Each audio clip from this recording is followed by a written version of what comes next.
Hə, bu yüksək time frame ilə bağlı nəinki, yəni ki, public bu sualdır bu eyni zamanda, həmçinin, mentorluğa yeni qoşulanların da daimi verdiyi bir sualdır ki, "Ayda biz 4 saatlıqda eləmirikmi? Biz böyük time frame-lərdə eləmirikmi?" və sair belə bir limitləyici inanc var. Hansı inanc ki, marketi artıq time frame-lərə görə, qiymətləndirmək ki, böyük time frame-ə baxılmalıdır, bias tapılmalıdır.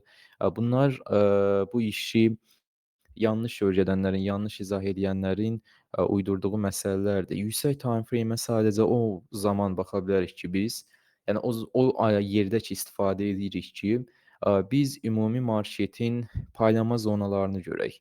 Fisi qutardı, bundan ibarətdir yüksək time frame. O da ki, 1 dəqiqəlikdə görmək olsaydı onu da kifayət qədər böyük bir ekranda, onda da yenə də yüksək time frame-ə ehtiyac olmazdı. Sadəcə ekranı daha qısa saxlayır. Biz görə bilirik ki, sonuncu həftələrdə əsas normal distribution zonaları hansı hissələrdə, market hansı hissələrdə daha çox qəbullanma tapıb. Sadəcə bu məqsədlə vacib ola bilər. Yoxsa 4 saatlıq candle istəyir wiki olsun, istəyir tərsinə bağlansın, istəyir düzünə bağlansın, istəyir əyri bağlansın. Və yaxud da o birisinin üstünə keçsin, altına keçsin, bunun heç bir mənası yoxdur. Şamın heç bir mənası yoxdur. Olub bitmişin şam formasının heç bir anlamı və yaxud da ifadə elədiyi məna yoxdur. Və 1 dəqiqəlikdə niyə üstünlük veririk? Maksimum 5 dəqiqəliyə qədər. Niyə kiçik time frame-lərə üstünlük veririk? Çünki böyük hərəkətlər həmişə olmur.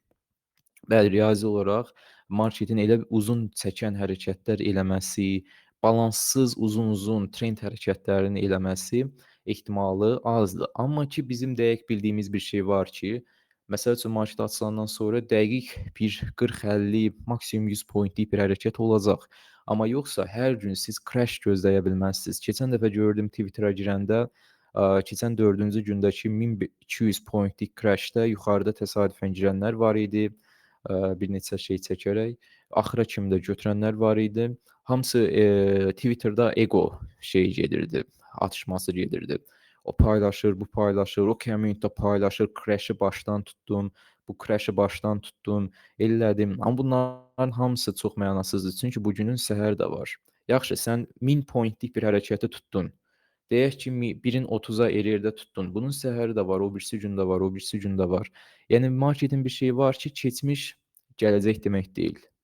Keçmiş gələcək demək deyil və gələcək hamı üçün eyni gələcəkdir. Yəni hamı üçün necə deyim, yəni istər burada bax deyək ki, Həmid qazanan treyderdir, deyək ki, Elşən qazanmayan treyderdir, deyək ki, nə bilim, məsələn o birisi qazanan treyderdir. Bir hissəniz qazanan treydersiniz, bir hissəniz qazanmayan treydersiniz. Səhər var, yəni səhər market açılır, o bir gün, birinci gün market açılır, hər kəs üçün market eyni davranacaq. Yəni ki, artıq Həmidin hansısa bir avantajı olmayacaq, öncəki gündən avantajı olmayacaq. Yəni market əvvəlcədən rüşvət vermir ki, səhər mənim üçün yaxşı davran. Amma bizlərdə o yanılğı var. Bizlərdə o yanılğı var ki, hər kəsə market fərqli treat eləyir, yəni fərqli yanaşır, fərqli davranır, limitləyici inanclardan. Sonra marketin məsələn az volatil vaxtları bəziləri lonqa girir, long stop oldusa düşünür ki, shorta girmək lazımdır. Bu da çox böyük bir yanılğıdır, amma halbuki heç bir deterministik yol yoxdur idarə ediciliyin ki, sən biləsən ki, market sənin burada stopun oldusa short əməliyyatında deməli lonqa girməlisən. Bu hansı deterministik düşüncədir? Yəni yaxşı, bunu short sənə görə var. Bu short sənə görə var. Yoxsa orada short deyilən bir şey yoxdur, market onu dərk eləmir və yaxud da longdasan, bu long sənə görə var, başqa heç kəsə görə yoxdur. Orada qazanacağın 2-3, yəni 2-3 kontraktlıq əməliyyat heç nədir. Heç o əməliyyatlar Pro Firm-də buka belə göndərilmir. Hamısı simulyasiya olunmuş simulyasiya hesablarıdır. Yəni böyük time frame, yenə deyirəm, sualın məbzinə keçsək, böyük time frame bias bunlar heç bir rolu yoxdur. Çünki günün özü tamam fərqlidir. Günün özündə qiymətin ədalətli, hər az tapacağı zonalar tamam fərqlidir. Açılışdan balanssız başlayır, sonra PM sessiyasına doğru balanslaşma olur, acceptance olur. Bu tamam, yəni necə deyim, əvvəlki günlərdən bu gün heç uzaqdan, yaxından əlaqəsizdir və heç bir asılılığı yoxdur. Sadəcə makroeconomics izləyə bilərsiniz ki, məsəl üçün qiymət, sonra tech earnings, yəni texnologiya şirkətlərinin qazanclarını izləyə bilərsiniz ki, Nasdaq indeksinə necə bias budur. Bias fundamentaldır. Candle bias deyil, o candle başı götür, o bias deyil. Bias şeydir, macroeconomics, fundamentals. Uzaqbaşı bunu izləyə bilərsiniz. Yoxsa bunun xaricində heç bir şey, heç bir candle, heç bir xətt, heç bir blok, bunların heç bir bias ola bilməz. Sonra maraqlı sual. Bir trader olaraq özünü necə görürsən? Stop olduğun zaman verdiyin reaksiyalar necədir və trader olaraq gündəlik nəyə ağırlıq verirsən?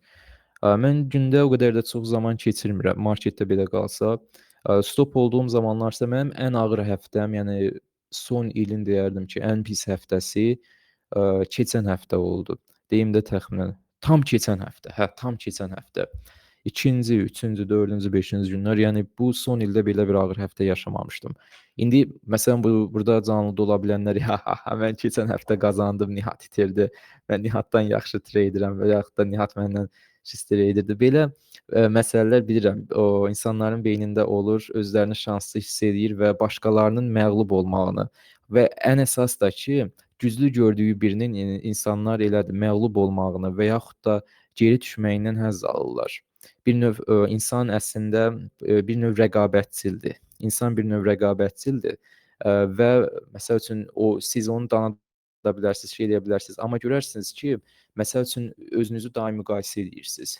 Daim bu təbii bir şeydir. Yəni bu etikal dəyərlərlə ölçüləcək bir şey deyil. Bu bioloji bir şeydir ki, daimi müqayisə gedir. Daimi hansının daha yaxşı, hansının daha pis, daha pisdirsə daha yaxşı hiss eləmək və s. bu kimi şeylər. Amma fakt burasındadır ki, Nihatın bu həftəsinin pis keçməyi ilə məsəl üçün Nihatın itirdiyi sənə gəlmir və yaxud da Nihatın o həftə itirməyi başqalarını qazandırmır və yaxud da sənin qazancını gətirib də başqasına verməyəcəksən. Burada hər kəsin öz bir müstəqil yolu var. Yəni kimsə itirəndə bu sənin irəli getməyin demək deyil və yaxud da kimsə qazananda bu sənin geri getməyin deyil. Yəni bura rəqabətçil bir sahə deyil. Məsələ orasındadır ki, futbol olsa, məsələn, show biznes olsa, influencerlik olsa, bəli, rəqabətçil sahədir. Çünki məsəl üçün, deyək ki, mən də rapçiyəm, Həmid də rapçidir. Həmidin irəli getməsi mənim geri getməyim demək ola bilər. Çünki ona maraq artacaq, müəyyən bir kütlə var. O kütlənin gözündə Həmid daha yaxşı rapçi olsa, təbii ki, onun kütləsi daha çox olacaq. Filankəs daha yaxşı futbolçu olsa, ona daha maraq olacaq. Bəli, bunlar rəqabətçil sahələrdir, amma market rəqabətçil sahə deyil. Marketdə yəni ki, hansısa bir rəqabət, hansısa bir mübahisə, yəni necə deyim, bir qaçış yoxdur. Hansısa bir şey yoxdur. Yəni heç kimin nəsə olması bir başqasına heç bir anlamda mənfi təsir göstərmir. Və yerdə qaldı, hə, mən keçən həftə mənim üçün ağır keçdi. Çox yəni ki, necə deyim, noyabr ümumiyyətlə o qədər də mükəmməl deyildi. Normal idi, amma mükəmməl deyildi. Amma keçən həftə ağır keçən həftə idi. Bu həftə əladır. Bu həftə qaydasında da toparlanıram. Bu gün əməliyyat yoxdur, səhər də əməliyyat yoxdur, çünki market bağlıdır, volatillik də yoxdur, amma həftənin ilk 3 günü əla keçdi. Amma stop olanda da bunu deterministik qəbul eləmirəm. Yəni bir növ bilirsiniz niyə? Sizdə bəzi arxetiplər var ki, onlar çox güclü inkişaf eləməlidir. Marketlə onlar çox güclü əlaqələnməlidir. Məsəl üçün stop olan zaman məsələsinə gələndə bu hissədə günahkarsızlıq, yəni məsumluq arxetipi sizdə çox vacibdir. Amma limitləyici inanclarınız olsa market barəsində düzgün arxetiplər sizdə o həmin elementlərin olması biraz çətin olacaq. Biraz çətin olacaq. Ona görə birinci limitləyici inanclar aradan qalxmalıdır. Bunlar da müşahidəçilik yolu ilə aradan qalxır. Sən niyyətli formada, yəni bu işin tək sirri orasındadır ki, niyyətli formada inanclarını dəyişə bilirsən. Niyyətli formada nəyə inanacağını, nəyi müşahidə edəcəyini, bunları dəyişə bilməkdir əsas işin sirri. Bu isə birdən-birə olmur. Əksəriyyətiniz qeyri-mükəmməl ailələrdən, qeyri-mükəmməl cəmiyyətdən gəlirik. Buradakıların 28 nəfər, 27 nəfər mənə qulaq asır.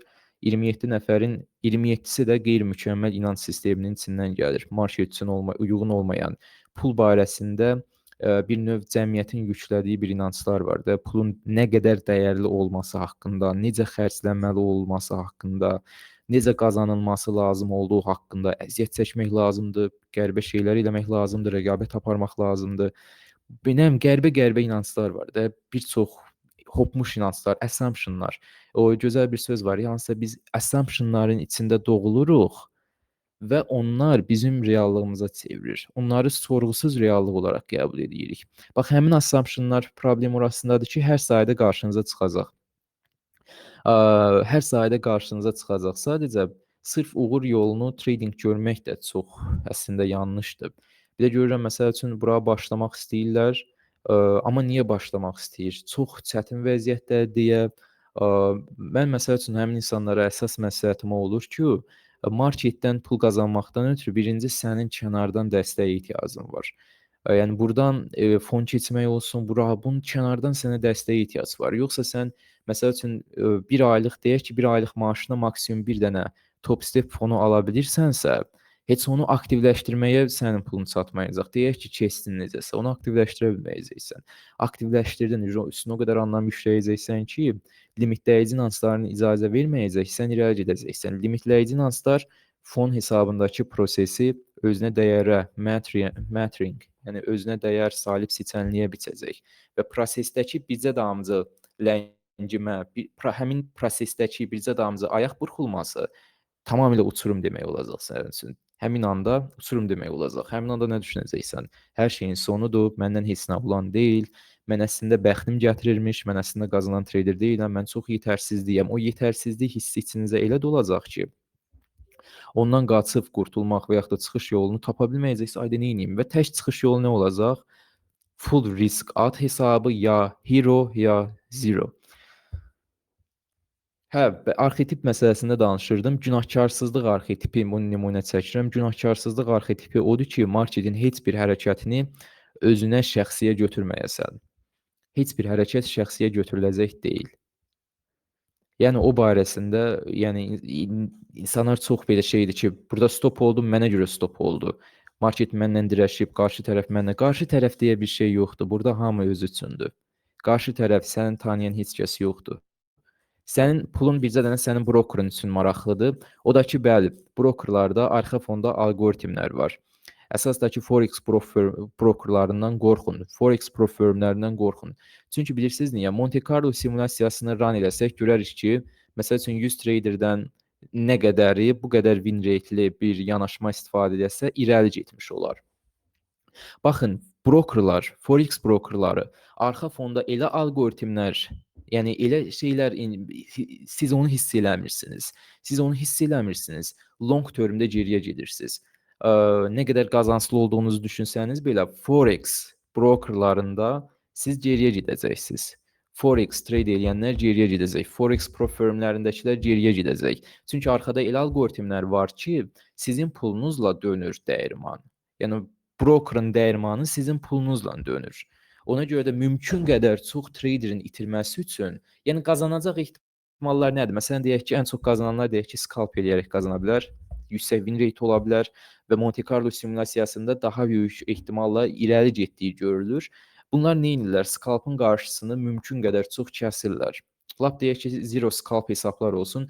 Burada da leverage-i artırırlar ki, traderlər tamaqlansın, daha böyük hesabını riskə atsın, girsin, daha çox əməliyyat götürsün, daha uzun əməliyyat götürsün və yaxud da leverage azaldırlar ki, yəni alqoritmlər, yəni belə xırda bir şey kimi görünə bilər, amma sizin uzun müddətdə irəli getməyinizin qarşısını kəsir.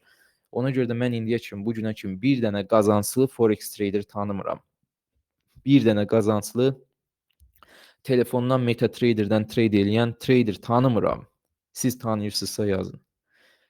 Telefonda MetaTrader'dən trade eləyən və həm də qazanclı olan bir heç kəsi tanımıram. Peşəkarların hamısı futures'dadır və yaxud da options'dadır. Options market binary options deyil ha.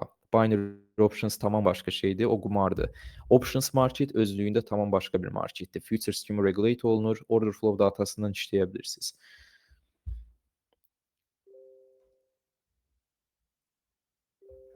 Yüksək zaman dilimində daha güclü səbir, aşağı zaman dilimində. Zaman dilimi inancı bizim üçün var, yenə deyiləm.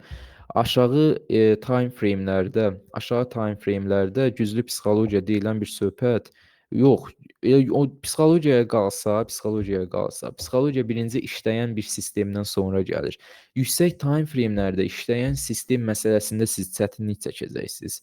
Yüksək time frame'lərdə daha çox fundamentala yönəlmək lazımdır. Long termlük, yəni daha long termlük fundamental şeylərə fikir vermək lazımdır. Amma short termdə siz auction market teoriyası, yəni hərras teoremini daha mükəmməl istifadə edə bilirsiniz. Məsələn 4 saatlıq bir günlükdə trade eləsəniz bu mümkün deyil. Bu mümkün olmayacaq. Çünki market bir neçə həftə geriyə də gedə bilər. Amma bu zaman əsas fokuslanacağınız şey olur makroekonomiksdir, ümumi şirkətlərin analizidir və s. bu kimi şeylərə fokus olursunuz, iqtisadiyyatı və s. analiz eləmək. Amma ki gündəlik trade eləyəndə və scalp eləyəndə buna ehtiyac olmur. Bunlar inanclardır. Bilirsiniz niyə problem orasının harasındadır? Burada mənə qulaq asanların 33 nəfərin bir hissəsi gedir də başı bir şey çıxartmayana da qulaq asır. O görür ki, Nihat belə deyir. O da ki, görür ki, o necə deyir? Aşağı time frame'lərdə qazanc yoxdur. Yuxarı time frame'lərdə trade eləmək lazımdır. Amma halbuki görürsən ki, bu sadəcə sözdür. Yəni bizə plür gedir, amma ortalıqda heç nə yoxdur. Gedirsən ondan öyrənməyə, yenə görürsən ki, ortalıqda heç nə yoxdur. O tələyə düşürsən. Köhnədən gətirdiyin o insanlar marketinq eləyəndə nəyə üstünlük verirlər bilirsənmi? Sizin köhnədən gətirdiyiniz beyindəki olan tanıdıq şeylər olsun. Məsəl üçün, biri marketinq istifadə edəndə deyək ki, bir trader deyir ki, mən burada niyə əməliyyata girdim? Mənim metodologiyam nədir? Yəni biraz trader dilində danışır da. Yəni mənim edgim, mənim körpüm burada nədir? Mənim statistiki körpüm nədir? Amma marketinq edən biri həmin yanaşması necə deyəcək? İşlədiyim sistemi öyrənmək istəyirsinizsə, tanış gəldimi bu söz? İşlədiyim sistemi öyrənmək istəyirsinizsə, mən sistem bilirəm nədir, işləmək nədir bilirəm. Bundan öyrənə bilərəm. Tanış gələn sözlərdən, tanış gələn ifadələrdən və yaxud da necə edirlər? Evro. Yəni ki, evro filan adını çəkirlər. Bilirlər ki, yəni 40 yaşından yuxarı Lexus sürənlər evroyu tanıyır. Və onların pulu var, gətirəcəklər $1000 bunlardan kurs alacaqlar. Ona görə də ki, rahatdılar. Bilirlər ki, evro sözünü işlədəndə, işlədiyim sistem biraz yaşlıların başa düşəcəyi ifadələri işlədəndə bunlar daha çox buna güvənəcək. Nəinki Nihat desə ki, statistiki körpüm nədir? Statistiki körpüsünü izah edəndə, statistika nədir, körpü nədir, metodologiya nədir, hərrac nədir? Evro, istəyin sistem, strategiya. Bu kimi şeylər tanış gəlir. Ona görə də ki, tanış gələn şeylər sizə o demək deyil ki, siz doğruyu başa düşürsünüz. Onlar sadəcə tanış gələn ifadələrdir.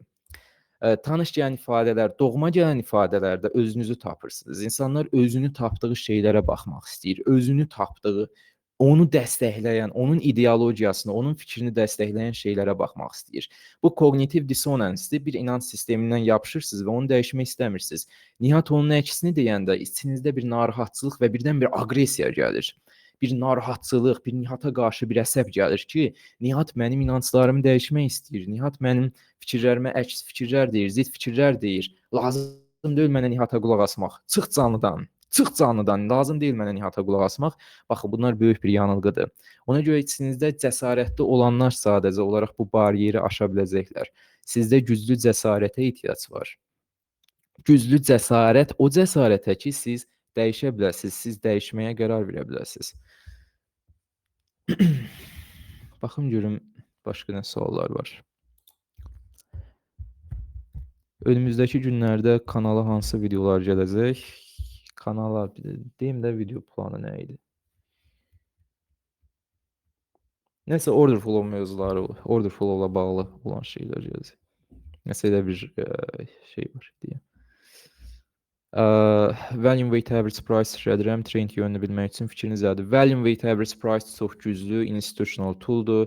Benchmark kimi istifadə edirlər. Gün ərzində icra olunan volume və orta qiymətin həcm ağırlıqlı ortalamasıdır. Bir növ onları toplayıb yenidən həcm ağırlığa bölür və bu bizə nəyə kömək edir? Qiymətin hal-hazırda, yəni ədalətli qiymətdən ucuz olduğunu və yaxud da baha olduğunu görmək istəyirlər və institutional traderlər əməliyyatlarında buna niyə önəm verirlər? Məsələn, alış əmrlərini value weighted average price-dan aşağıda eləməyə çalışırlar ki, market impact olmasın və qiymət hələ də ucuz olduğuna görə rahat doldura bilsinlər. Satış əmrlərini isə həmin o benchmark olan average price-dan, yəni value weighted average price-dan yuxarıda yerləşdirməyə üstünlük verirlər ki, yenə ucuz qiymətdən satsalar market impact olar və birdən-birə əmrləri dolmadan daha aşağı yerlərdə açılar, zərərə gedərlər. Ona görə də ki, bunu böyük əməliyyatlarda istifadə edirlər, yəni şey kimi, baha və yaxud da ucuz olduğunu görmək üçün və bunu da ki, özlüyündə quru-quru istifadə eləyə bilməz retail traderlər. Mütləq ki, volume profile, yəni hərrac bölgələri ilə bir kombinasiya. Bu işə başlamaq üçün həm növbəti sualda qalmışdım, onu cavablayanda getdi. Sıfırdan bu işə başlamaq üçün neçə aylıq tədris lazımdır və gündə neçə saat? Tam realistik rəqəmlər deyəcəm. Yəni tam realistik olsaq ki, ən sıfırdan başlayanda əgər ki üstünə düşsəniz, məsuliyyətlə yanaşsanız, bir neçə həftəyə ümumi materiallardır və sairədir, lazım olan şeyləri bitirmək olur. Amma ondan sonra keçdik sizin həqiqətən gerçək trader olaraq formalaşmağınıza, burada çatılacaq bir yer yoxdur, yadınızda saxlayın. Burada yol boyunca həmin yola adaptasiya olmaq var. Qazanclı trader olmaq deyilən bir şey yoxdur. Qazanclı trader üçün də səhər qeyri-müəyyəndir. Qazanclı olmayan trader üçün də səhər qeyri-müəyyəndir. Baxın, bu qeyri-müəyyənlik üstündə ustalaşmaq lazımdır. Buna qarşı inancları dəyişmək lazımdır. Buna qarşı emosional auditoriyanı dəyişmək lazımdır. Bu da ki, bir həftədə olan şey deyil. Çünki siz bir limitləyici inancla marketə girirsiniz. Siz bir, necə deyim, bu cəmiyyətin içində formalaşmış bir insan olaraq girirsiniz, marketə girirsiniz. Pul barəsində inanclarınız və s. var. Bunlar bu yolda dəyişməlidir. Bu yolda niyyətli formada dəyişməlidir. Öyrənmək 2 vur 2. Modeli öyrənmək 2 vur 2. Bütün order flow məsələləridir, hamısını öyrənmək 2 vur 2. Risk məsələsini öyrənmək çox asandır. Məsələ burasına gəlir ki, artıq beyniniz o qədər instinktual hala keçsin ki, bir növ copy-paste buraxasınızsa, məsəl üçün mən sizə nəsə öyrədirəm də, əla yüksək win rate yanaşmadır, konkret yanaşmadır, bu halda girilir, bu halda çıxılır. Bunu bir müddət bəli, yamsılaya copy-paste edirsiniz, amma get-gedə bu sizdə o qədər vərdiş halına keçməlidir ki, sanki marketlə birləşməlisiniz. Sanki marketlə bir növ bir bütün olmalısınız. Bir növ o qədər vərdiş eləməlisiniz ki. Bu da ideal vaxt desəm, əgər ki, birinci deyək ki, ilk aylarda bitirdiniz, nə lazımdır öyrəndiniz, bunlar çox rahat həqiqətən deyirəm. Lap sıfırdan başlayan da çox rahatlıqla hər şeyi öyrənir. Mən sıfırdan başlayan insanlarla da işləmişəm. Gündəlik işi olmayan və kifayət qədər vaxt ayıran, yəni ən azından 2-3 saat vaxt ayıra bilənlər çox sürətlə öyrənir. Məsələ burasında gəlir ki, onlar limitləyici inanclarını dəyişəcək ya yox. Bu nə qədər sonra qazanacağı sualının cavabı odur ki, nə qədər sonra əslində o cəsarəti özündə tapacaq ki, limitləyici inanclarını dəyişsin. Və mən deyən kimi də hamımız necə trade ediriksə, məsələn, hər gün nə əməliyyatına giririksə, məsələn, hər dəfəsində necə başqaları funded olursa, necə qazanırıqsa, o da həmin qaydada qazana bilsin. Yoxsa əks təqdirdə nə olacaq? Deyək ki, hamımız qazana gedirik, mükəmməl bir həftə keçdi. Növbəti bir həftənin ilk günü itirəndən sonra hamımız, deyək ki, qalan hamı çıxdı, amma həmin adam diskomforta dözə bilmir. Diskomforta dözə bilmir ki, bu gün itirdim, növbəti bir dənə də əməliyyat girir, bir dənə də əməliyyat girir, bir dənə də əməliyyat girir.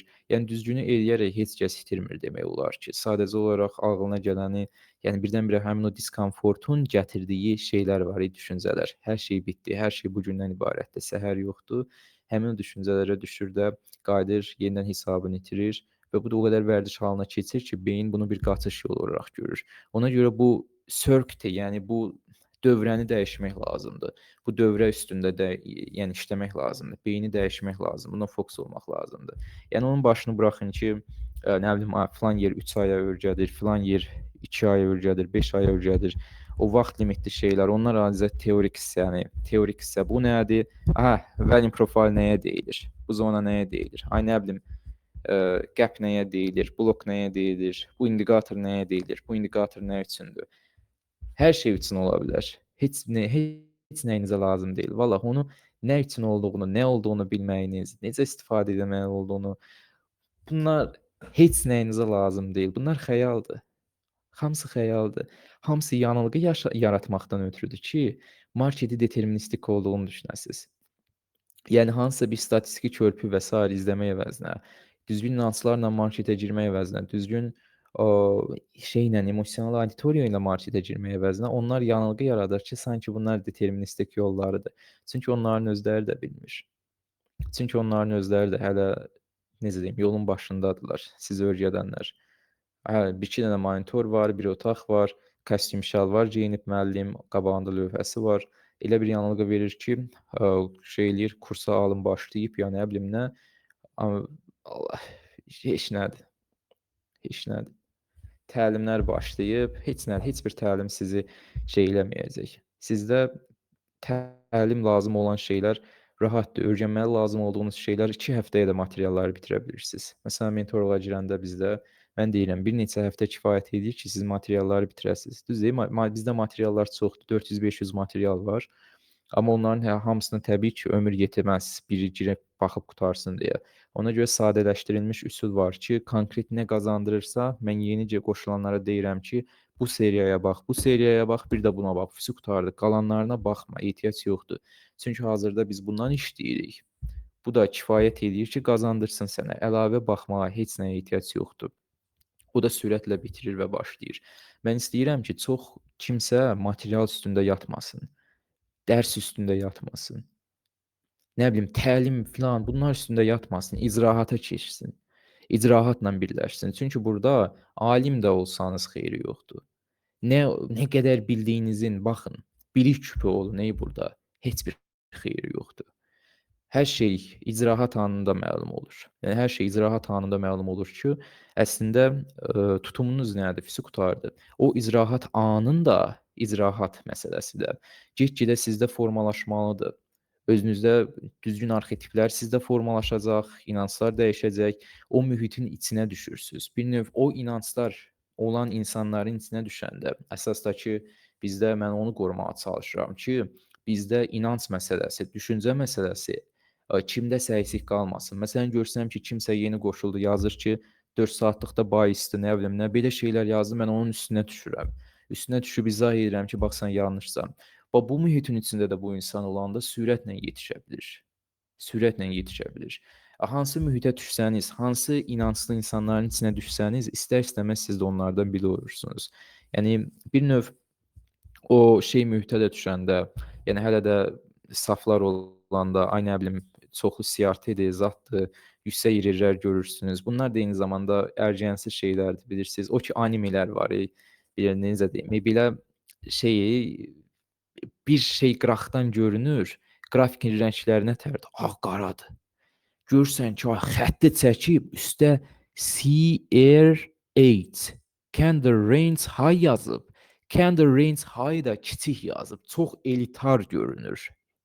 Çox elitar görünür. Siz bilmədən bunu etiraf eləmirsiniz, amma mən sizin yerinizə etiraf edirəm. Bir CRT traderinin qrafikinə baxanda, ay da nə gözəl, sanki elə belə də olmalıymış. Candle-ın high-ını götürdü, geri qayıtdı. Orada qəşəng sərgəli bir xətt çəkib, incə xətt, hər şey ağ-qaradır, elitar, Rolex, nə bilim, belə şey bir hava verir də, o havanı verir. O havanı verir. Və o havadır ki, sizi yanılğıya salır. O Austin-in, CRT-nin, nə bilim, şeylərin, SMC-nin onun verdiyi o sanki havallıymış havası sizi yanılğıya salır. Sanki işləyirmiş havası sizi yanılğıya salır.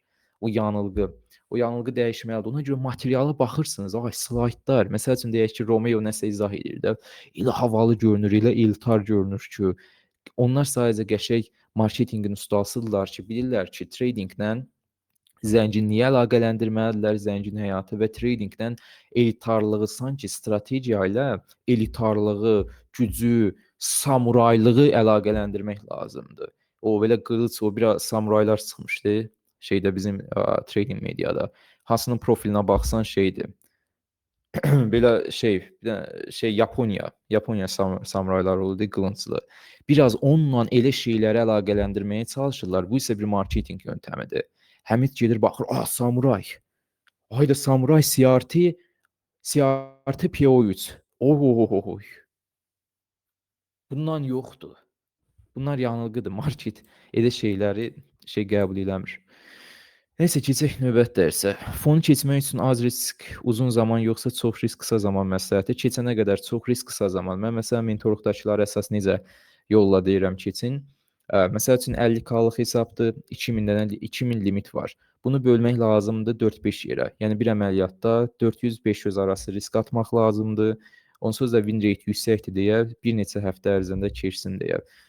Yəni normal yanaşmalarımızın win rate yüksək deyə adətən, yəni belə daldala losing streaklər olmur. Losing streak olmursa, hesab geri getmirsə, bu isə irəli gedir deməkdir və 2 həftə, ortalama 2 həftə ərzində maksimum keçmiş sayılır.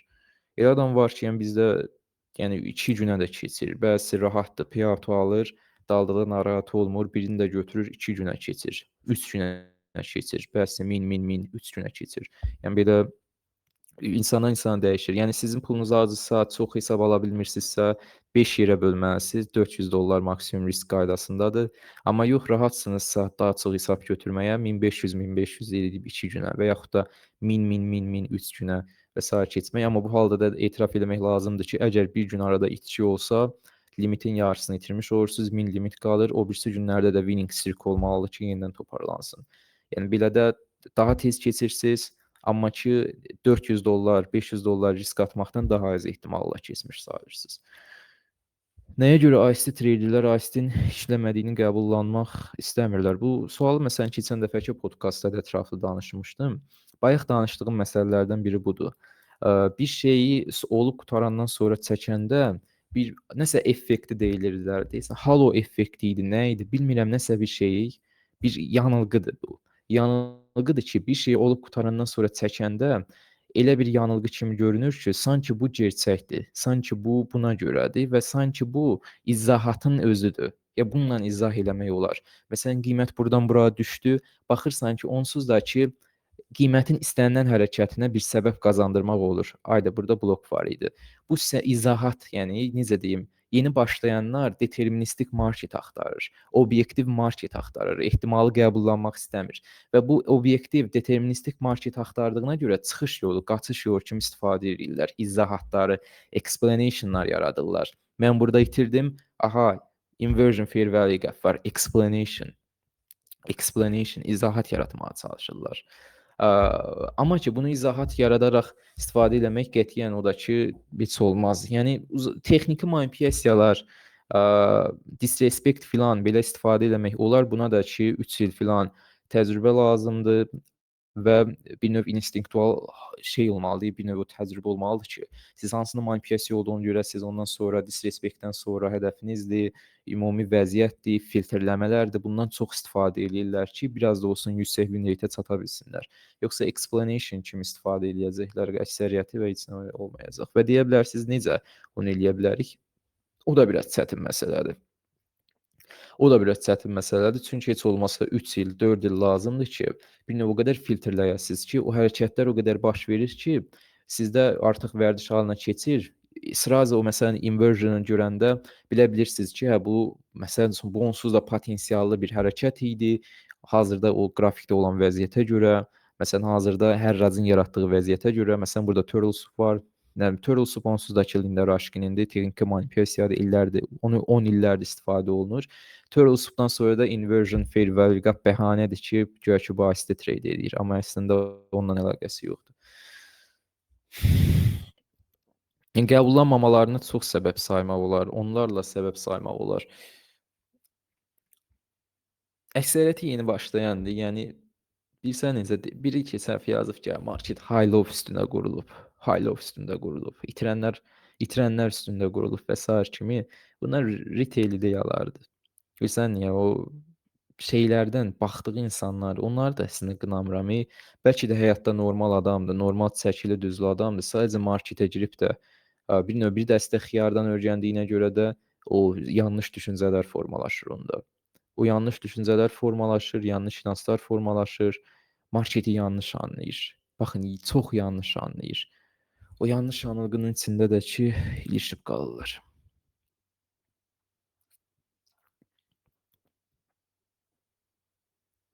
Əməliyyatda risk məbləğini təyin etmək volatillikdə fərqli olur. Bu zaman riyaziyyatda məntiqsiz olmurmu?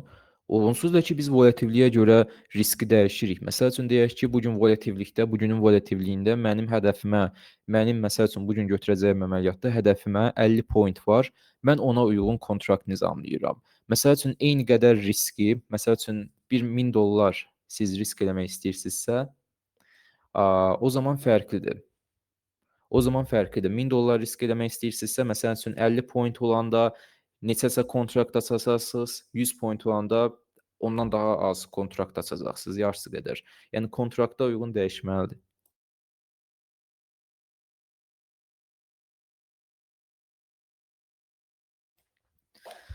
Yəni kontrakta uyğun risk dəyişir. Yəni məntiqsiz deyə bir şey yoxdur. Əslində elə məntiqin özü budur.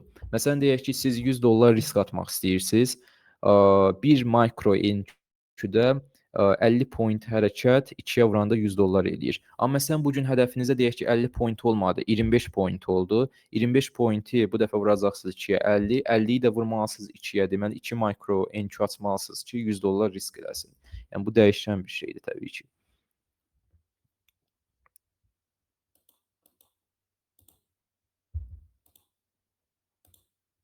Burada bu public nizamısıdır.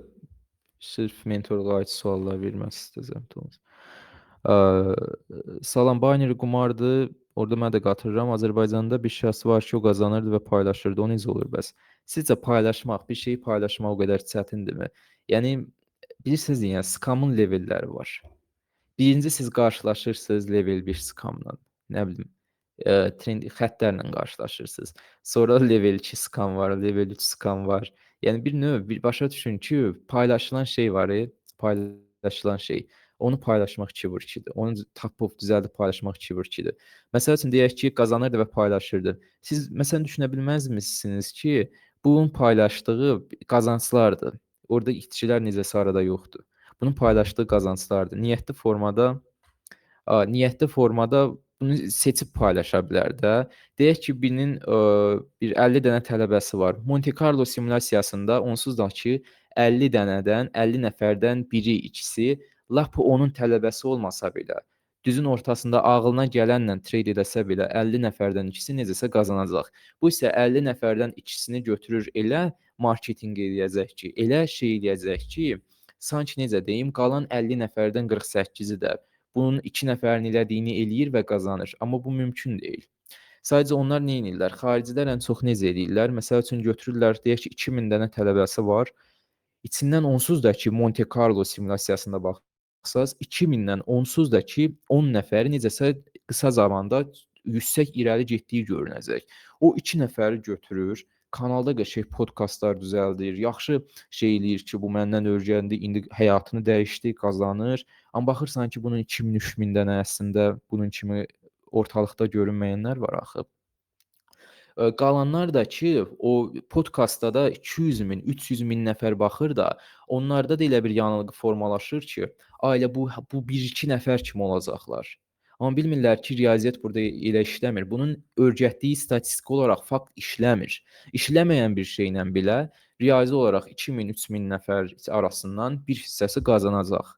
Riyazi olaraq bu belədir. İşləməyən şeylə belə qazanacaq. Bu riyaziyyatdır, bu ehtimaldır. Amma bu qısa müddətli olacaq. 1000 əməliyyatdan sonra, 2000 əməliyyatdan sonra onlar fakt geri gedəcək. Yəni all time-da faktli olaraq geri gedəcək. İndiyə kimi qısa müddətdə qazandığının da hamısını itirəcək. Keçən dəfə axırıncı videoya bilmirəm baxıbsınızmı? Axırıncı videodan əvvəlki videoya. Mən riyazi olaraq göstərirəm ki, 100 nəfərdən neqativ qazanclı sistemlə belə işləyənlərin, yəni neqativ qazanclı sistemlə belə işləyənlərin ilk 20 əməliyyatda içində 1-2 trader olacaq ki, ard-arda qazanıb. Onlar elə bir yanılğıya düşürlər ki, artıq mən bacarıram. Bunun nəticələrini götürüb paylaşırlar. Paylaşırlar filan kəs halal olsun, filan kəs canavardır, filan kəs dağıdır. Elə bir yanılğı yaratmağa çalışırlar ki, bunun bütün tələbələri belədir. Bütün bundan öyrənənlər belədir. Baxın, o işə yarayır. Riyaziyyatı öz avantajlarına çevirirlər və hər tərəfli qazanırlar əksəriyyəti. Necə edirlər? Brokerlə əməkdaşlıq eləyirlər. Bir dənə pulsuz siqnal kanalı açırlar, bəlkə də pullu. Həmin brokerdə hesab açmalısan, bura depozit eləməlisən və mən siqnal verəcəm, qazanacaqsan. Bura xeyriyyə mərkəzidir. Mən yaxşı adamam. Amma məsələ necə olur? Siz onsuz da ki, o brokerdakı o pulu itirəcəksiniz. Yəni riyazi olaraq qazanmaq ehtimalınız sizin onsuz da ki sıfırdır. Brokerin yaratdığı alqoritmlər qarşınızı kəsməklə onsuz da sıfırdır və lap 100% win rate-li bir strategiyanı siqnala çevirsən, siqnala çevrilən, istənilən şeyin qazandırma ehtimalı sıfırdır. İndiyə kimi heç kəs, bir nəfər tutub ortaya çıxara bilmir ki, bu siqnaldan qazanmış olsun. Hansısa qazandıran siqnal kanalı mövcud deyil. Riyazi olaraq mövcud deyil. Çünki lap yaxşı adam olsun, lap yaxşı bir strategiyası olsun, onu belə siqnala çevirsə, qazandırma ehtimalı, expectancy value sıfırdır. İrəli getmək sıfırdır. Yoxdur, halqadır.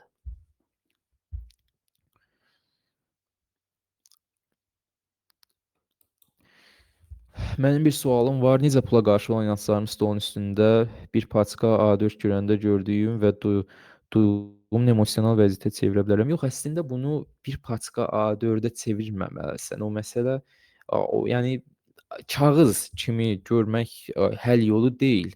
Sadəcə olaraq bunun fərqinə varmaq lazımdır ki, insanlar hazırda o pula nə dəyər yükləyir və əslində sən necə deyim, nə gözlə baxmalısan? Marketdəki pula nə gözlə baxmalısan? Budur məsələ. Yəni özünü hansısa şeyə qətiyyən zorlamayın ki, sanki necə deyim, süni bir şey yükləyəsiz. Süni onu kağız kimi görəsiz. Çünki onsuz kağız da sizin inancınızdır. Yəni beyni elə aldatmaq olmur. Beyni sadəcə fərqinə vara bilər ki, əslində bu yalandır. Beyni bir başqa yalanla aldatmağa çalışmayın ki, bu kağızdır. Sadəcə beynin fərqinə varmağına qapı açın ki və həqiqətən də elədir ki, market qeyri-müəyyənlik halında mövcuddur, market ehtimal halında mövcuddur və sadəcə bizim işimiz statistiki bir ehtimalda iştirak eləməkdir və lap yaxşı bir strategiyamız belə olsa, bəzən drawdown olacağıq, bəzən pis həftə keçəcək və bu mümkündür. Monte Carlo-yu dəfələrlə run eləsəniz görərsiniz ki, 100 dənə variantdan bir neçəsində bu mümkündür. Randomluqda bu mümkündür. Bunu qəbul eləyəsiniz. Pulla bağlı pulun, yəni prosesin irəliləyişini özünüzə dəyərə biçirsiniz. Prosesin irəliləyişini 2-3 əməliyyatda qazananda şəxsiyə götürməməlisiniz. Şəxsiyə götürüb özünüzə dəyər biçməməlisiniz. Yoxsa 5-ci əməliyyatda qorxacaqsınız ki, bütün prosesimi alt-üst eləyəcəm. Proses ağırlıqlı icra eləməməlisiniz. Proses tam sərbəst olmalıdır. Çünki hər gün keçmişdən qeyri-asılıdır. Hər əməliyyat keçmişdən qeyri-asılıdır və dünənki prosesiniz, o birki prosesiniz o demək deyil ki, bu gün itirəcəksiniz və yaxud da bu gün qazanacaqsınız. Marketdə asıllıq qurmayın və yaxud da heç bir hərəkəti şəxsiyə götürməyin. Bunlar üstündə beyinə təlim keçmək lazımdır uzun-uzun. Yəni bunların hamısı haqqında bir podkastda təəssüf ki, danışa bilmirəm. Value profile ilə uzun müddətli yatırım üçün istifadə etmək olar. Məsələn, Nvidia, Apple. Onlarda fundamentala önəm vermək lazımdır. Value profile özlüyündə kifayət deyil. Value profile bəli göstərə bilər. Hər zonalar, maraq zonaları qısa müddətli şeydə məni ifadə edə bilər. Uzun müddətlidə isə məsəl üçün Anhort Value Profile-da son aydakı, son aylardakı, son rübdəki vəziyyətlərə baxa bilərsiniz. Əsas maraq zonalarına baxa bilərsiniz. Məsəl üçün əsas biznes zonaları olsun, normal distribution zonaları, onun bitdiyi və s. bu kimi şeyləri baxmaq olar. Uzaqbaşı long term, çox long termlük yatırım üçün fundamental, amma qısa long termlük əməliyyatlar üçünsə bu belə istifadə etmək olar bəli.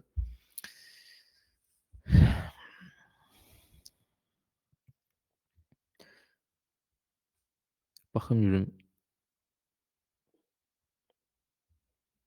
Tradingi niyə qumar halda hesab etməyək ki? Çünki qumarın pozitiv expectancy-si yoxdur. İstənilən adamı nümunə çəkin, istənilən bir fərdi götürün, yüzlərcə dəfə run eləyin. Qumarın heç bir irəli gedən variantı yoxdur. Bütün variantlarda qumarxana qazanır. Bütün variantlarda house qazanır.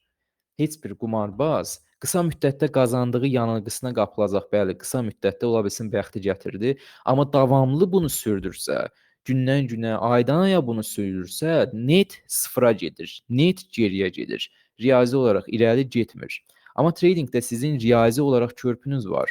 Riyazi olaraq körpünüzdə də bəzi vaxtlar geriyə gedəcəksiniz və bəzi günlər irəli gedəcəksiniz. Amma məsələ burasındadır ki, bunu sürdürəndə davamlı irəli gedirsiniz. Amma qumarı sürdürəndə hansısa pozitiv, yəni expectancy yoxdur deyə net geriyə gedirsiniz. Net geriyə gedirsiniz. Ancaq net geriyə gedirsiniz.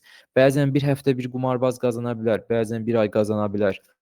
Amma bunu bir il davam etdirsə, yenə net zərərdə olacaq, net sıfırda olacaq.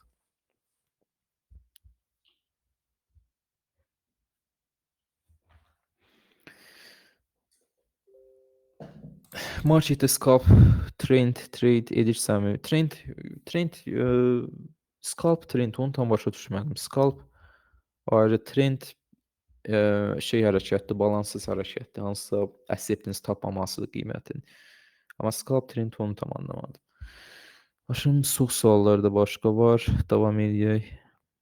Nə vaxt bilə bilərik ki, artıq fon almağa, pul qazanmağa hazırıq? Çatılacaq bir yer yoxdur. Yəni deyirəm, adaptasiya olunacaq bir yer var.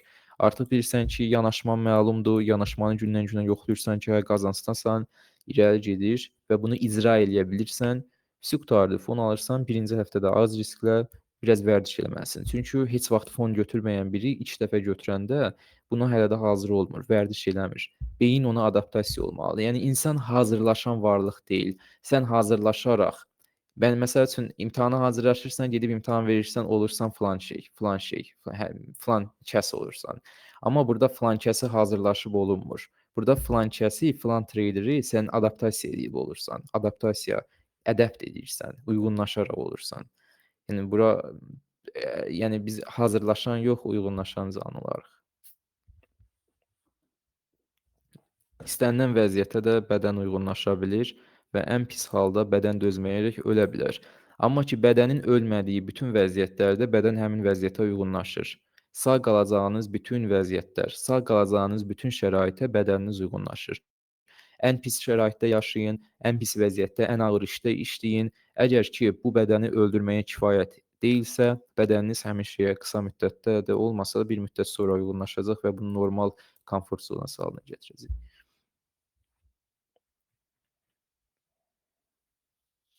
Forex-də data yığmışam. Forex-in başını buraxın. İndidən deyirəm, burada Forex trade edən varsa, geri addım atsın.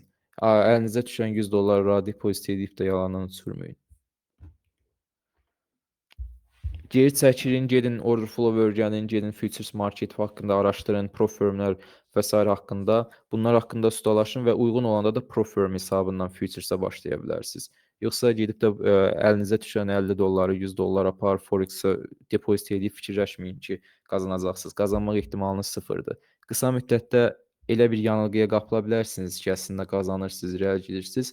Amma bu şeydə irəli getmək ehtimalı sıfırdır.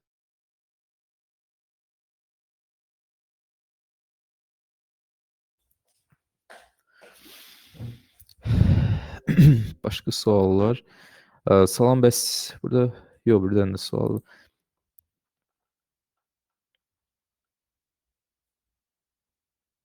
Hə, YouTube'da paylaşdığınız 930 modeli və disiplinli qaydada əməl etməklə fon keçib sabit. 930 haqqında son vaxtlar həqiqətən bir məlumatım yoxdur. Çünki 930 vaxt tamam fərqli yanaşma ilə trade edirəm.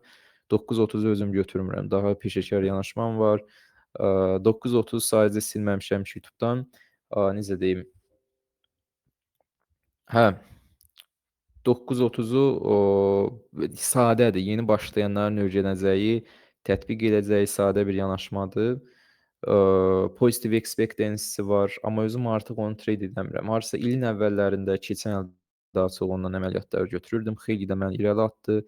Amma hazırda ondan daha yaxşısı var deyə, hər gün götürə biləcəyim bir şey var deyə. 930-da denaylar çoxdur, çox olur, çox filtrləyici, seçici olmaq lazımdır. Amma indiki yanaşmam çox daha rahatdır. Ona görə də onu götürmürük. Salam, bəs CRT haqqında nə deyə bilərsiniz? CRT boş bir şeydir deyə bilərəm. Yəni CRT Candle Range teori marketinq üçün ortaya atılmış bir ideyadan ibarətdir, bir termindən ibarətdir. Romeo Candle Range teori, yəni Romeo'dur və onun kimiləridir. Onun tərəfindən marketinq üçün də yaratılmış havalı görünən, dırnaqarası belə bir aurası varmış kimi hərflərin düzülüşünə baxın. CRT biraz necə deyim, biraz ağırlığı var. Biraz sanki belə vura bilir yumruğunu stola. Biraz o authority'si var, biraz ciddiliyi var. Ona görə də ki, belə şeylərlə insanları cəlb eləmək rahatdır. Belə yanılğılara insanları salmaq rahatdır. Sanki o mövcuduymuş kimi bir hiss yaratmaq rahatdır. Amma tam bir marketinqdir. Böyük bir marketinqdir, böyük bir skamdır. Candle manipulyasiyalarını bəli, bir növ həqiqətən candle manipulyasiyalardır. Onu istifadə edə bilərsiniz. Ay yoxsa nə bilim 4 saatlıq candle'ın başı getdi, ayağı getdi, aşağı bağlandı, yuxarı bağlandı. Bunlar bekar şeylərdir. Şablonlaşdırılmış, uydurulmuş şeylərdir. Yəni həqiqətən olub bitən şeylərin üstündə sanki buna görə, sanki bu mövcuduymuş kimi görünən şeylərdir. Əsas yönəlin hər rast teoremini öyrənin, order flow mövzularını öyrənin. YouTube-da playlistim bax, o 20 dənəyə yaxın dərs var. Oradakı dərsləri elə bir playlistdə heç yerdə tapa bilməzsiniz. Baxın, Patrick Neal'in kursunu vermişəm sizə. Gedin baxın görün elə dərslər varmı orada. Gedin baxın Patrick Neal'in öyrətdiyi order flow-a görün. Yəni elə dərslər varmı orada? Orada uzaqbaşı biznes zonasıdır, high volume, low volume noddur, overlapdir, vsi qurtardı. Patrick Neal'in kursunda o da ki özü belə keçmir dərslər. Bir gənc tələbəsi var, o keçir. Yəni heç yerdə tapa bilməzsiniz. YouTube-da orada paylaşdığım qədər başqa bir YouTube playlisti olsun yoxdur. Bir dənə ondan sonra başqa daha keyfiyyətli çəkilmiş dərslər Andrea Ziminin playlistində var, order flow playlistində, amma o da kifayət edici deyil. Yəni o da kifayət edici deyil. Sadəcə hər şeyin nə olduğu haqqındadır. Məndə ilk 5 dərs hələ mən o dərsləri çəkəndə order flow deyəndə hamı elə bilirdi İtalyan order flow'unu deyirəm. Hamı elə bilirdi trend deyirəm. Hamı elə bilirdi ki, əksəriyyət elə bilirdi ki, ICT order flow-dan zatdan danışıram, trenddən danışıram. Nəsə mən elə bunu gördüm və təcili başladım ki, yox, order flow anlayışı yanlışdır. Dərslər çəkməyə. Heç nə yox, sadəcə kompüteri açdım, əlavə heç bir kamera filan yox. Heç bir editing filan yox. Açdım sırf təmiz Trading View-nun üstündə çəkə-çəkə order flow, əmrlərin necə matching olunduğunu və s. izah elədim. Sadə dərslərdir. Ola bilər, bəli, dərsin keyfiyyəti pisdir ilk 5 dərsdə. Amma ki, izah, yəni ki, footprintdir və s. bunları izahı başa düşəcəyiniz ən sadə yerdir. Salam, bazara olan yanaşma insanın özündən asılıdır. Lakin bu yanaşmanı düzəltmək üçün nə etməliyəm, nəyi qəbullanmalıyam? Bazara olan yanaşmalar. Bu barədə əgər ilk dəfə belə sual veribsinizsə, məsələn, məni ilk dəfə tanıyıbsınızsa, gedin mindfulness dərslərinə, əsas da mindfulness seriyasındakı son videolara önəm verin, baxın. Daha yeni başlamaq üçün mindfulness light filan var. Orada Hill sindromu var, niyə qazana bilmirsən və s. bu kimi mövzuda başlıqda mindfulness playlistində videolar var. Onlara baxaraq başlaya bilərsiniz. Bu iş barəsində başa düşməyə.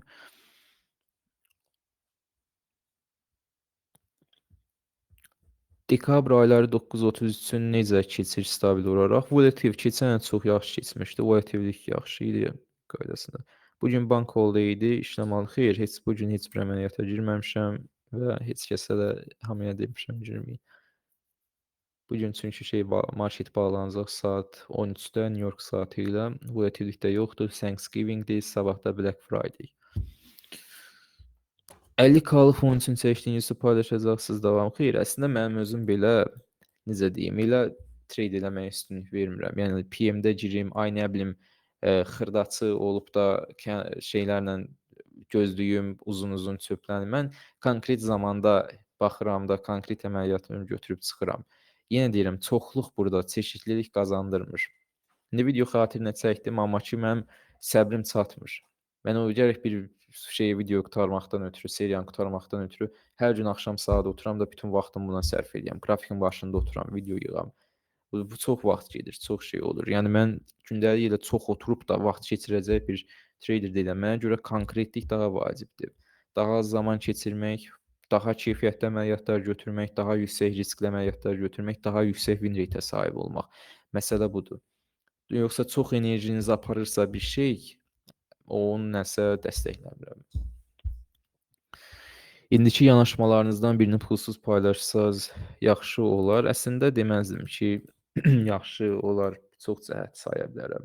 Çox cəhət saya bilərəm. Adi məsələn, mən 9:30-u ilk paylaşanda, hələ çox yaxşı vaxtlarında paylaşanda, onu çox adam, həddən artıq çox adam yanlış anlayırdı.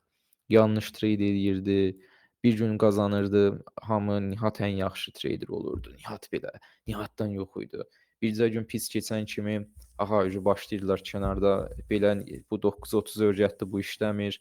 9:30 elə belə şeydir, Nihat yaxşı treyder deyil falan belə şey eləməyə başlayırlar.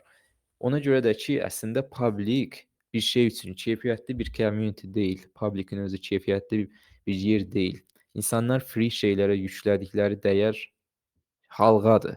Yəni free şeylərə o qədər də çox şey eləmirlər, anlam vermirlər, dəyər yükləyə bilmirlər. Pulsuza sanki həm də dəyərsiz gözü ilə baxır insanlar. Bu nə qədər olmasa da belə dəyərsiz gözünlə də baxanda bir inancı olaraq onu keyfiyyətli icra eləmək məsələsi olur problem. Ona ciddi disiplinli yanaşmaq məsələsi olar problem. Məsələn, həm bunu öyrənəcək, trade eləməyə çalışacaq, həm 10 əlindən, bir əlindən 10 qarpız tutmağa çalışacaq, həm CRT ilə, həm Forex-də trade eləmək. Səhərin açılmamış, qalxacaq saat 6-da, 5-də telefonla belə götürəcək. O ki motivasiya videolarının bir şeyi olur. Belə qalxır, gözünü açanmır. Bu saat 6-dır. Səhər saat 6-dır, qalxmışam. Keçirəm, idman eləyir, keçir kompüterin qarşısına, gücənə. Başlayır işləməyə, videoyu sürətləndirir. Dərsən ki, əfsi bu uğura gedir də. Bunlar boş şeylərdir. Motivasiya şeylər. Qalxır səhər saat 5-dən açır qrafikləri, Forex-i, qızılı döşüyür. Qıraqdan baxan da elə bilər ki, bu burada bank yarır. Qıraqdan baxan elə bilərsən, bu burada 50 dənə şirkət idarə edir saat 6-dan qalxıb da. Hə, amma əslində real trader deyim də, necə traderlər olur, real əsas traderlər. Məsələn bizdəki əsas traderlər necədir? Saat 2-də, 3-də yatırıq, saat 10, 11, 12 qalxar, gününlə məşğul olar, istədiyini yer, istədiyi vaxt, nə istəsə eləyər. Vaxtı çatanda da marketə girər, New York açılışında girər, biraz baxar, əməliyyatını götürər, əfisi bağlayır, çıxar, axşam gecə də ona kimi vaxtı bir yararışı ilə məşğul olar, uzaqbaşı, müzakirə eləyər, marketə baxar, review eləyər, füsü qutarda. Yoxsa səhərdən axşama qrafikin başında oturum, Forex qrafikini ona qatım, bunu ona qatım, bunu biraz qıraqdan Spotify qoşum, buna qulaq asım, mən motivasiyalıyam, mən uğura çatacam. Bunlar ərgənsiz şeylərdir. Biraz boş şeylərdir. Onlara düşməyin. Özü də belə başlayır əsas videolar. Belə başlayır. Telefonu göstərir, gözü də açılmır. Belə üzünə də elə bir qaranlıq otaqda az-maz işıq düşür. Saat hazırda 6-dır, 7-dir. Hamı parti eləyir, hamı şey eləyir, yatır, amma mən durub işləyirəm. Vallahi çox işləmək insanı geri salan şeydir. Hazırki dövrdə irəli getmək istəyirsinizsə, həqiqətən gerçək anlamda sürətlə irəli getmək istəyirsinizsə, pulsuz olmalıdır.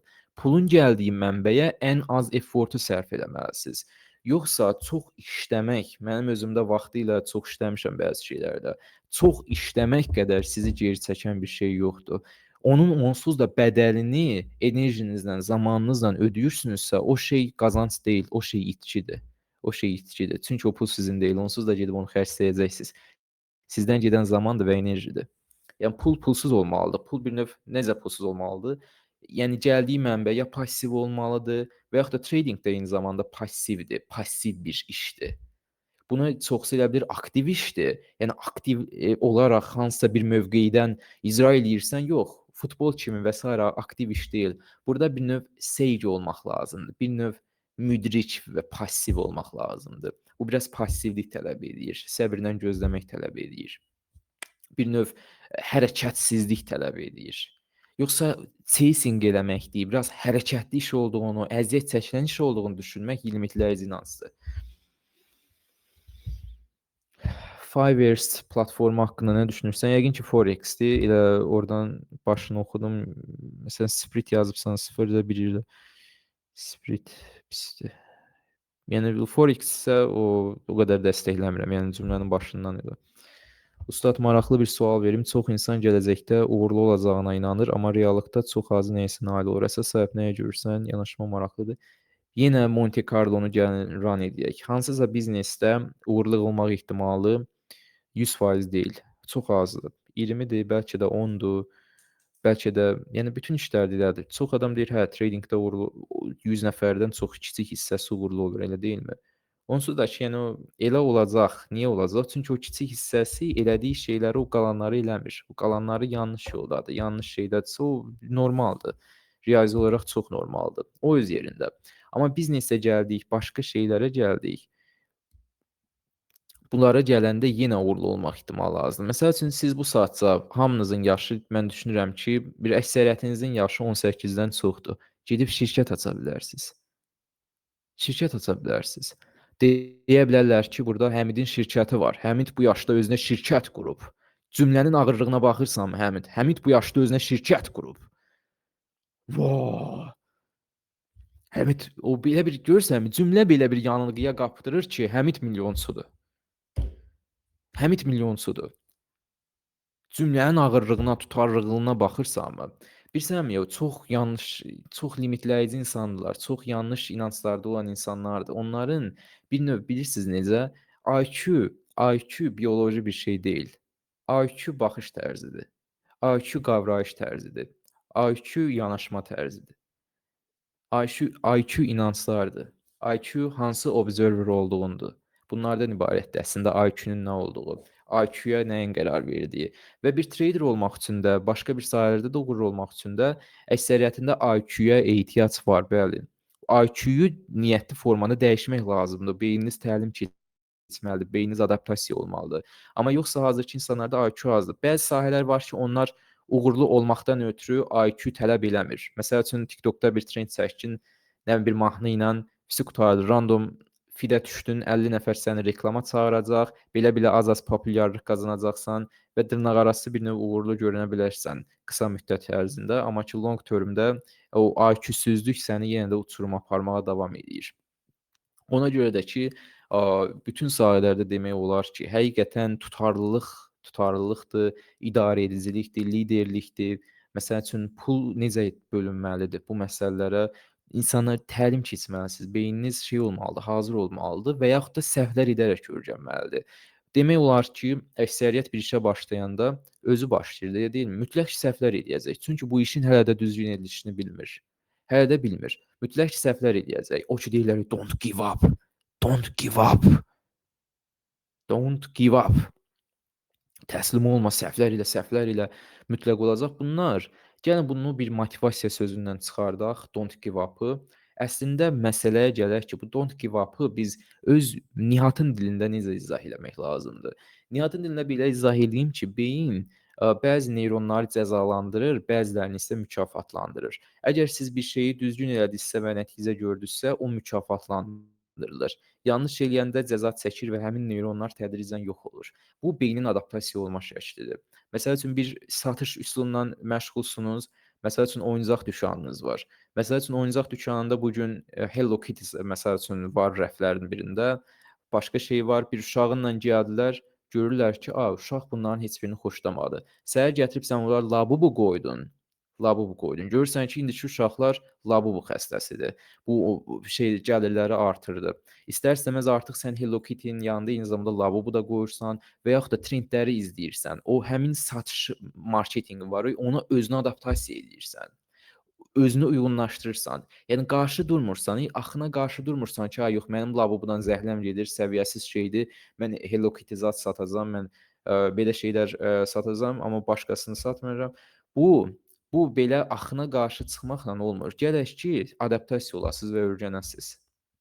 Yəni kibir, hansısa nifrət, hansısa öz inanclarınızı yeridə bilməzsiniz hansısa işdə. Öz inadınızı, öz düşüncənizi işlərdə doğru olduğu demək deyil. Hər zaman doğru olduğu demək deyil. Ona görə də ki, açıq olmalısınız. Açıq olmalısınız və uyğunlaşmalısınız. Yəni bu imenlə budur. Bunu mütləq ki yeridəcəm deyə bir şey yoxdur. Birincisi sizin ideyanız düzgün olmalıdır. İkincisi az adam tərəfindən bilinməlidir. Yəni rəqabətçi ideya olmamalıdır. Yəni çox bazar payının bir az da olsa bir hissəsinə sahib olacağınız məsələdirsə o başqa. Hə, və üçüncü olaraq bu ideyanı düzgün formada təbliğ eləməlisiniz. Yoxsa sizin ideyanız deyək ki, entrepreneurship-siz, yəni bir növ entrepreneursuz, hansısa biznesmensiz, nəsə bir işlə məşğulsuz. Siz deyə bilməzsiniz ki, yox mən bunu eləyəcəm. Bu uğurlu olacaq, mən heç vaxt pes eləməyəcəm. Amma əslində reallıq budur ki, sən heç vaxt gedib insanlardan soruşmursan ki, buna ehtiyacınız varmı? Sizin buna ehtiyacınız varmı? Keçən dəfə şeydə Aaa, professorlardan biri şeydən, AI-dən gələn Avropada danışırdı bu məsələdə. Aaa, bizdə şey fənnindən, entrepreneurship fənnindən deyir ki, bir proyektdə uşaqlar gördüm ki, şey verir, ideyası budur ki, Antarktikadan aysberq suyu gətirib də Bakıda satacaqlar. Yəni aysberq suyunu Bakıda daha baha qiymətə satacaqlar. Amma məsələ burasındadır ki, bu yaxşı bir biznes ideyası deyil. Çünki insanların həqiqətən aysberq suyuna ehtiyacı yoxdur. İnsanların ehtiyacı olan şey o aysberq suyunun nəyə faydası olduğunu inandırmaqdadır. Əgər siz inandırsanız ki, aysberq suyu, yəni Antarktidadakı milyardlarla il donmuş olan su filan şeyə xeyirdir, xərçəngə xeyirdir, ömrü uzadır. Bir iki dənə də həkimi maliyyələşdirməlisən ki, hər gün televizorda filan mediada danışsın ki, aysberq suyu bu filan şeylərə xeyirdir, nə bilim, belə-belədir, belə-belədir. İnsanlarda bu inancı yaratmalısınız ki, bir növ siz aysberq suyunu da sata bilərsiniz. Sizin satdığınız heç vaxt su deyil.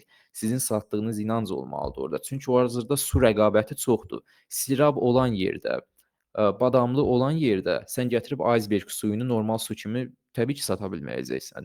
Onun yaradacağı olan inanclar satılmalıdır. Hazırda da çox şey inanc adından satılır. Yəni bir növ inanc adından, məsələn, tiş pastaları filan, tiş pastası həkimlər tərəfindən məsləhət görülür, amma o həkim fonlanıb. O həkimə pul veriblər ki, sən sadəcə de ki, məsələn, Colgate daha yaxşıdır, məsələn, o birisi daha yaxşıdır, Marvis daha yaxşıdır. Sadəcə sən bunu reklam elə, sadəcə sən ağzını aç de ki, filan şey daha yaxşıdır. Bunlar fonlanır. Ona görə bir növ bazar araşdırması olmalıdır sizdə və rahat deyil, yenə deyirəm. Biznes o demək deyil ki, pul qazandıracaq. Bir növ istər biznes olsun, başqa işlər olsun, çox fərqli düşünməlisiniz. Çox fərqli inanclara, çox fərqli baxış bucağına sahib olmalısınız. Gerçək IQ budur. IQ bioloji şey deyil, anadan gəlmə şey deyil. Əgər cəsarətli olub niyyətli olsanız görərsiniz ki, əslində fərqli düşünməyiniz üçün cəsarət var. Fərqli düşünə bilirsiniz, bir şeyi fərqli görə bilirsiniz. O şey əslində bilirsiniz ki, həm bu da ola bilər, amma görürsünüz ki, həmin şey başqa nə cür ola bilər. Başqa sizin üçün nələr mümkündür. Yəni beyniniz inancları bağlayır sizin üçün mümkün olanları. Siz elə bilirsiniz ki, nə düşünürsünüzsə oldu. Məsəl üçün bir işdən düşünün, bir başqa bir biznesdən düşünün. Beyniniz ilk başda deyə bilər ki, "Ha, yox, bu işləməz." Amma sizin nəyə inandığınız gerçəklik, yəni gerçək həyat, gerçək dünya sizin nəyə inandığınızı dəstəkləmir. Sizin nəyə inandığınız gerçəkdir demək deyil. Görərsiniz ki, sizin dünən ağlınıza gələn ideyanı bir başqası gəldi, elədi. Başqası, yəni artıq o bazarın hamısını tutdu. Daha sizin ideyanız indi belə eləsəniz artıq gecdir. Amma siz elə bir yanılğıya qapılmışdınız ki, sanki necə deyim, bu olmayacaq. Yəni gerçəklik sizin inanclarınızdan müstəqil mövcuddur. Ümid edirəm bu mövzuda xeyli danışdım. Mən canlıda hər suala cavab ayırım deyə nisbətən qısa-qısa danışmalı oluram. Növbəti podkastlarda daha çox yer ayırarıq. YouTube-da bu qədər order flow resource azdırsa, siz hardan öyrəndiniz? Mən öz təcrübəmə əsasən mənim bütün maynaşmalarım, bütün modellərim heç yerdə tapılacaq bir şeylər deyil. Yəni konkret bir halda mövcud olan kontekstlərim heç yerdə tapılacaq bir şey deyil. Bu bir növ təkrarlana bilərlik və illərlə Valium Profile və digər toolların qarşısında olmaq lazımdır. Bunların qarşısında olmaq lazımdır. Yoxsa əks təqdirdə, yox, nə bilim, mən gəldim, footprint öyrəndim, özümə strategiya qururam. Aha, bunu bura çəkim görən nə olar? Bura laboratoriya deyil ki, siz məsələn onu bunu öyrənəsiz də, laboratoriyada biraz footprint qatasınız, biraz bu xətt qatasınız, biraz bunu qatasınız da bir şey ortaya çıxardasınız. Bura laboratoriya deyil. Bir növ onu o qədər müşahidə etməlisiniz, onun üstündə o qədər kontekstləri təkrarlana bilərliyini görməlisiniz ki, əgər konkret bir yerdən öyrənmirsinizsə. Buna isə 2-3 il vaxt lazımdır. Konkret öyrənəndə amma ki, sizin ideyanız olur ki, artıq sizdən əvvəl, çünki məsəl üçün deyək ki, bir nəfər onu görüb. Sizdən əvvəl bir nəfər bu təkrarlana bilərliyi, bu konteksti görüb və sizin işiniz o olur ki, sadəcə onu adaptasiya olasınız, onu götürəsiz, öyrənəsiz. Amma yoxsa məsəl üçün deyək ki, footprint öyrəndiniz. A, bu nəyə deyilir, bu nəyə deyilir? Artıq gərək bunu siz, necə deyim, illərlə absorptionlar izləyəsiz, value profile onu izləyirsiniz, bunun hansı sərhədində nə olur? Mən məsələn bəzi şeyləri öyrətmişəm də, əsas sərhədlərə fikir vermək lazımdır. Həmin hissədə olan, məsələn, longdan əvvəl satış absorpsionu, shortdan əvvəl alış absorpsionu vacibdir. Məsələn, mən bunu öyrətmişəm. Mən bunu da özüm öz təcrübəmlə öyrənmişəm. Yəni hansısa bir mənbədən, hansısa bir dəstək alaraq öyrənməmişəm ki, longdan əvvəl short absorption olmalıdır. Mən bunu özüm, yəni öz yanaşmalarım get-gedə götürdükcə görürəm ki, a bu da var imiş, bunu belə istifadə edə bilərəm. Yatmazdan əvvəl, yatmazdan əvvəl yatağa girdikdən sonra ilk 15 dəqiqə çox vacibdir. Çünki beyin ən çox yeni ideyalar, ən çox yeni məsələləri həmin 15 dəqiqədə şey edir, produce edir. Ona görə yatmazdan əvvəl yanınızda vərəq olsun. Həmin vərəqdə mütləq ki, həmin o ən dəyərli 15 dəqiqədə ağlınıza gələn şeyləri, beyin ki filtrləyir düşüncələri, bir qırağa yazmalısınız. Məsəl üçün, mən bəzi yanaşmalarım olsun ki, belə ani ideyalarla gücləndirmişəm, win rate-ni çox artırmışam. Məsələn, hal-hazırda istifadə etdiyim yüksək win rate yanaşmalar olsun, hansısa bir kontekst olsun deyim. Məsəl üçün orada, məsələn, filan kontekst. Filan konteksti mən məsəl üçün durduq yerdə həm izləyirəm, beyin günü məsəl üçün marketi görür, davamlı izləyir, ideyası formalaşır. Amma birdən-birə də ağlına gəlir ki, ha, əslində hə, bu heç kəsin görmədiyi, yəni qrafikdə əslində bir kontekstdir. Bunu mən özümə qata bilərəm. Bunu mən öz yanaşmamda güvənlə istifadə edə bilərəm. Bu həqiqətən arxasında səbəb var. Arxasında səbəb olmağa vacibdir. Blokun, xəttin, düz xəttin, əyri xəttin bunların arxasında səbəb yoxdur. Amma məsələn absorption özü səbəbdir. Hərraj zonası, normal paylama zonası özü bir şeydir, özü bir necə deyim, gerçəkdir, marketin gerçəyidir. Ona görə də bir şey marketin gerçəyi ilə uyuşmalıdır.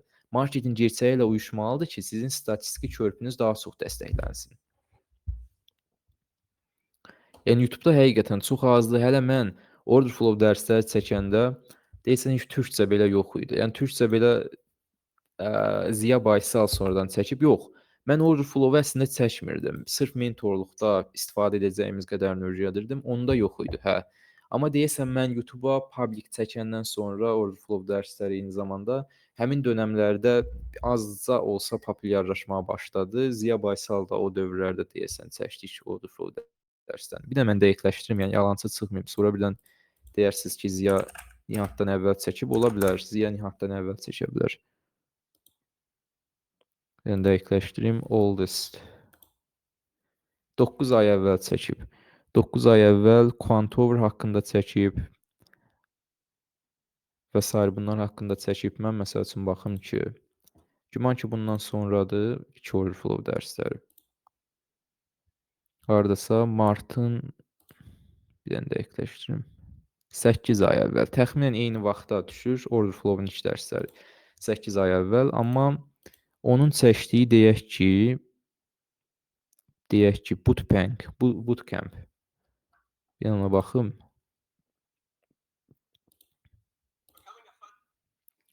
Bunlar da hardasa 3 həftə filan bu son aylarda çəkilib. Yəni təxminən eyni vaxtda düşür. Onu deyim ki, yəni sadəcə onu demək istəyirəm ki, biz istifadə eləyəndə artıq sırf mən bunu mentorluqda öyrədəndə biz onda hələ yəni nə türkcə, nə də Azərbaycanca bir mənbə yox idi. 2024-də mən başlayanda əsas lazım olan hissəsini mən əsas absorption exhaustion izah eləmişdim. Çünki biz turtle soup-la bir yerdə texniki manipulasiyalarla absorption exhaustion istifadə edirdik. Hələ onda absorption exhaustion nədir? Yəni bu barədə heç bir demək olar xarici mənbələr belə çox az idi. Kiminsə absorption exhaustion çünki ağlına gəlmirdi. Order flow-a başlayıb öyrənməyə çalışan belə qarşısına şablon şeylər çıxırdı. Sırf absorption exhaustion-un belə bu qədər sadə bir şeyin belə tapmaq, rahatlıqla öyrənmək məsələsi çətin idi. Çünki həm də yönləndirici yox idi. Məsəl üçün burada deyək ki, Həmid başlayır ki, order flow öyrənmək istəyirəm, amma Həmid bilmir ki, nə öyrənsin. Həmid bilmir ki, hardan başlasın. Biraz axtarır order flow haqqında, qarşısına çıxan elə bilir ki, elə budur, bunu öyrənim, amma çox əksikliklər qalır və s. World Cup qatılmağı düşünürsənmi? Robins Cup demək istəyirsən yəqin ki. Yoxsa World Cup da başqadır. Mən yəni yarışmadır yoxsa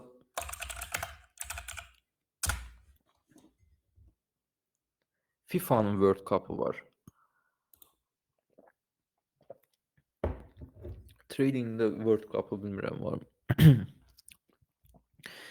Patrick Lee'nin bütün kursu siz verdiyinizdir, yoxsa əlavə qlobalda kurs var? Hazırda mövcud kursu odur. Və bir də onun tələbəsi deməyim, Faber Valentino'nun deyəsən özü başqa təlim keçir. O da işlətdiyi şeylər əsas absorption'dır, bir də ki, hərraz zonalarıdır. Big trades deyəndə sadəcə absorb olmuş iştirakçılardır. Məsəl üçün qiymət qalxır, həmin yerdə satıcılar birdən-birə girməyə başlayır, amma həmin satıcıların böyük əmrləri absorb olunur, qiymət yuxarıya doğru hərraz zonası var. Hə, elə məsələn elə bir yanaşmalar istifadə edir. Sadədir bəli, amma körpüsü var bəli. Və həmin şeyi copy paste eləmək sizdə işləməyəcək. Sizdə də bir il, 2 il həmin o sadə yanaşmanı inteqrasiya eləmək məsələsi var. Ona görə deyirəm ki, o cür məsələn istər public şeylər olsun, onlar olsun, düzdür, yaxşıdır, düzgündür, yanlış deyil. Amma ki, içindəki kontekst ümumi olduğuna görə ona əlavə olaraq da sizin instinktual kontekstiniz lazımdır. Sizin vərdiş etmiş kontekstiniz, sizin marketin həmin şeyi o qədər filtr eləyirsiniz artıq, o qədər çox eləyirsiniz ki, bir növ tam artıq rahat olursunuz. Onu icra eləyəndəki rahatçılıq var, o lazımdır.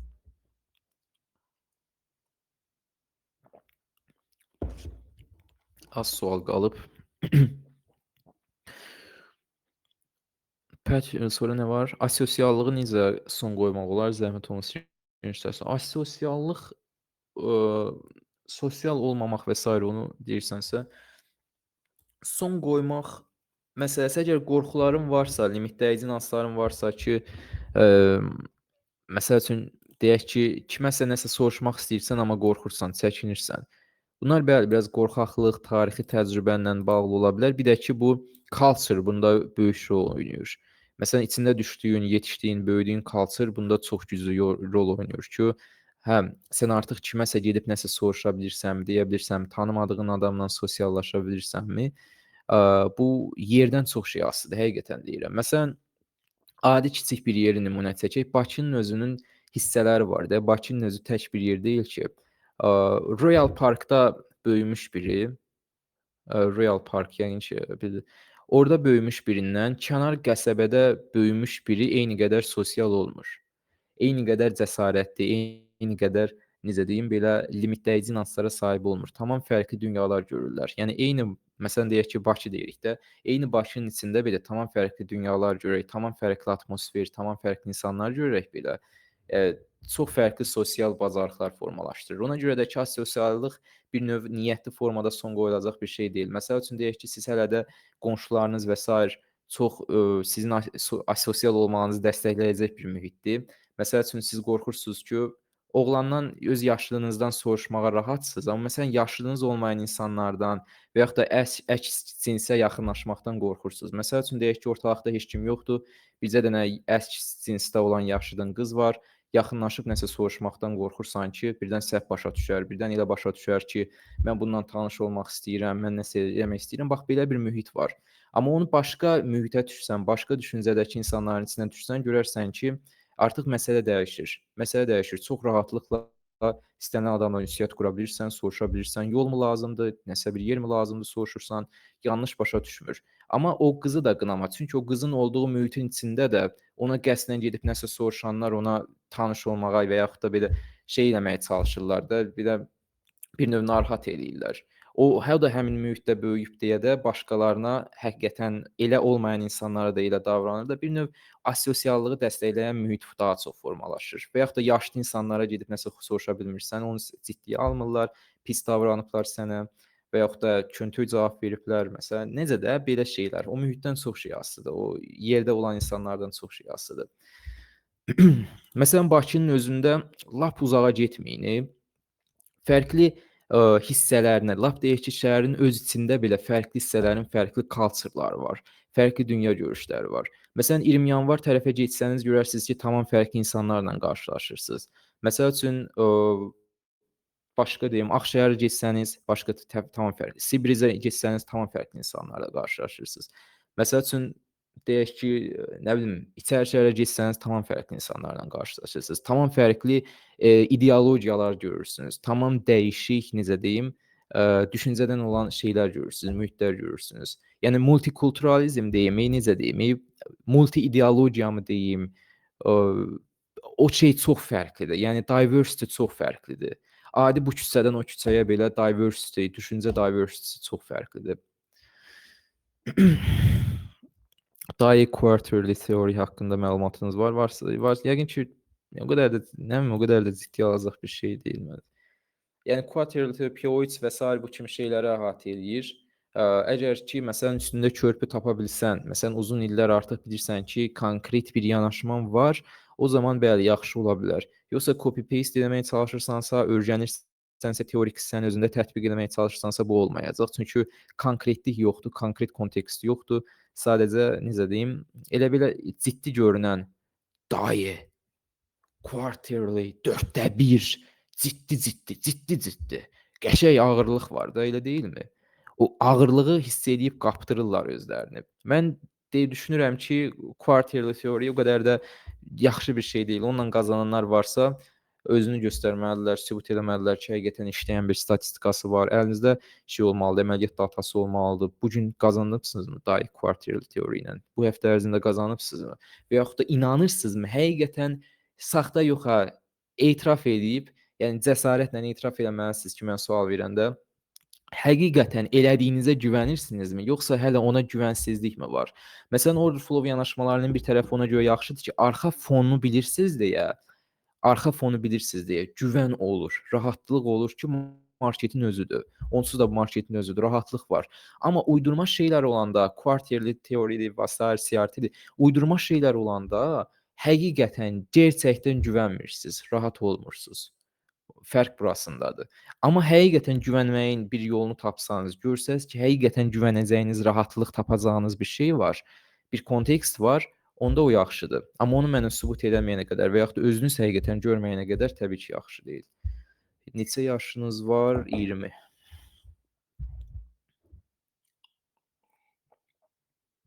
Biraz fərqli suallara baxıram, çünki burada uzun suallar da var. Onların üstündən keçirəm. Daha fərqli mövzularda müzakirə edək deyə. Niyə görə Forex-ə mənfi deyirsiniz? Orada niyə qazanclı olmaq olmur? O qədər səbəb saya bilərəm ki, Forex retail üçün deyil, Forex banklar üçündür. Forex-in qiymət hərəkəti normalda gündəlik, necə deyim, normalda gündəlik istifadə edəcəyiniz bir şeylər deyil. Forex-dəki qiymət hərəkəti çox, necə deyim, səliqəsizdir. Bir səbəb bu. İkinci olaraq broker industry, pro firm industry tamamilə demək olar 99% skamdır. Brokerlar yaxşı görünür, hə. Brokerlar pulunuzu verə bilər. Brokerlar yaxşı görünə bilər, amma arxa fonda elə alqoritmlər var ki, ayağınızın altına görünmədən daş dığırlayır. Siz bunu hiss eləmirsiniz. Amma ki, o istər genişlənən spreadlər olsun, arbitraj olsun, istər şey olsun, spike'lar olsun və yaxud da ona şey deyirlər. Slipaj nədir? Əməliyyata girirsiniz, başqa yerdə açır. Bu kimi xırda şeylər ayağınızın altına həmişə daş atır. Siz bunu hiss eləmirsiniz. Ona görə də mən bir nəfər belə olsun, Forex-də qazansın, telefonda MetaTrader-də trade edib qazanan trader görməmişəm. Hə, PNL-lər hər yerdə ola bilər. Gir demo aç, gir live aç, qəşəng bir dənə historiya girəndə 300, 400, 500, 1000, 10 min, 100 min PNL-lər göstərmək olar. İstənilən bu screenshotları tapmaq olar, amma onlar qazanc deyil, ola belə şeylərdir. Belə boş-boş şeylərdir. Ona əlavə order flow görmürsünüz. Yəni 50 dənə likvidlik provideri var Forex-də. Məsəl üçün adi bankların özü belə likvidlik provideridir. Yəni bankların özü likvidlik təmin edir. Siz gedirsiniz, məsələn, dollar alıb satırsınız, şey edirsiniz, dəyişirsiniz. Yəni dünya üzündə nə qədər likvidlik provideri var. Bunların datasının bir yerdə birləşdiyi bir yer yoxdur ki, siz order flow datasını görəsiniz. Mərkəzləşdirilmiş marketdə trade edəsiniz. Amma ki, futures-da hamı deyək ki, ENQ-də bir dənə qrafika baxır, CME Chicago Mercantile Exchange-in verdiyi order flow datasını görür, bütün əmrlər orada icra olunur, orada birləşir. Patrick Neal'in kursu yenə deyirəm, 100-dəndir. Ora baxanlar bilir. Yəni burada yəqin ki, hamı baxır. Patrick Neal'in kursu təmələ də yaxşıdır, təməl şeylər də var. Eyni zamanda orada bircə dənə seriyaca yaxşıdır.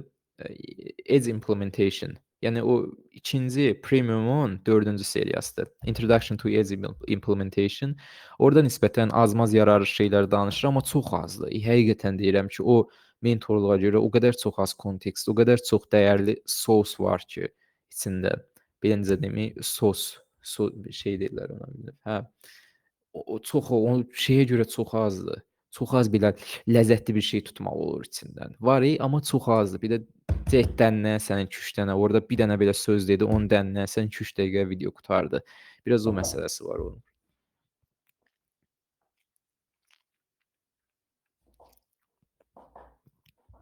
Yenə deyirəm, 930-a məsələn güvənməmiş, 930-mu trade etmək istəyirsiniz generative model? Mənim özüm onu trade eləmirəm hazırda. Onun hazırda necə getdiyi haqqında heç bir məlumatım yoxdur. Sadəcə dərslər YouTube-da qalıb, əməliyyatlarım qalıb, pisi qurtardı. Onun üstündə həftələrlə deyərəm ki, özünüzdə güvən formalaşdırmalısınız. İcrahat vərdişləri formalaşdırmalısınız. Həqiqətən güvənəcəyiniz bir şeydirsə, onu da trade edə bilərsiniz. Yoxsa normalda kör-körani 2 dərsə baxıb da sonra gedib də əməliyyatda risk atmayın. Şey eləməyin, hesabınızı onunla riskə atmayın. 9.30-da məsəl üçün stop oldu. Ondan sonra onun üstünə risk atacaqsınız. Deyəcəksiniz ki, buna görə. Yəni elə şeylər eləməyin. Mən demirəm ki, 9.30 çox əladır, artıq gedib ondan fon keçməlisiniz sürətli. Mən onu özüm hazırda götürmürəm, publikdə sadəcə saxlamışam, götürdüyüm vaxt olub. Amma aylardır ki, götürmürəm mən avqustdan. Tam fərqli, daha yaxşı yanaşmam var həmin vaxtda, onu götürüb mən çıxıram. O barəsində 9.30 barəsində necə gedir, vəziyyətə görə necə dəyişib 9.30 necə götürmək lazımdır, bu haqqda bir ideyam yoxdur. Özünüz test edin. Köhnə dərsləri, hətta 9.30-un materialını belə yükləmişəm. Baxıb test etməlisiniz ki, necədir? Yəni şeydir, özünüzə uyğunlaşdıra bilirsinizmi? Yəni götürə bilirsinizmi? Hər gün onun əməliyyatına necə girirsiniz, necə çıxırsınız? Bilənlərdən soruşa bilərsiniz. Orada Anti-Senat qrupu var. Ora qoşulub oradakı əməliyyatlara baxa bilərsiniz. Orada o qrupda düz 1 ilə yaxın əməliyyat şeyi var. Yəni hər gün demək olar ki, kimsə ən azından bir nəfər 9.30 götürüb o qrupa atıb. Kalendar hissəsinə girin. Orada günü sürüşdürəndə yuxarıda tarix yazır. Tarixə girəndə kalendar açılır. Kalendara girin, gedin nə bilim may ayına çıxın, aprelə çıxın, marta çıxın. Görəcəksiniz ki, hamı nə qədər əməliyyat götürüb göndərib. O vaxtlar çox götürürdük.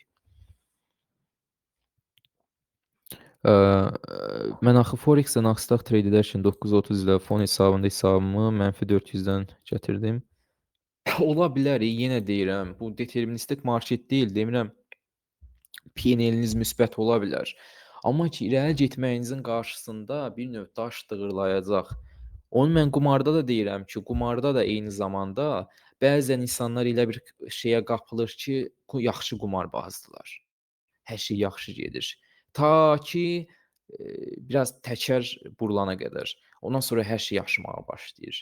Qumarda heç bir variant yoxdur ki, kimsə net irəli gedə. O adam irəlidə ola bilər qumarda, bilirsiniz necə?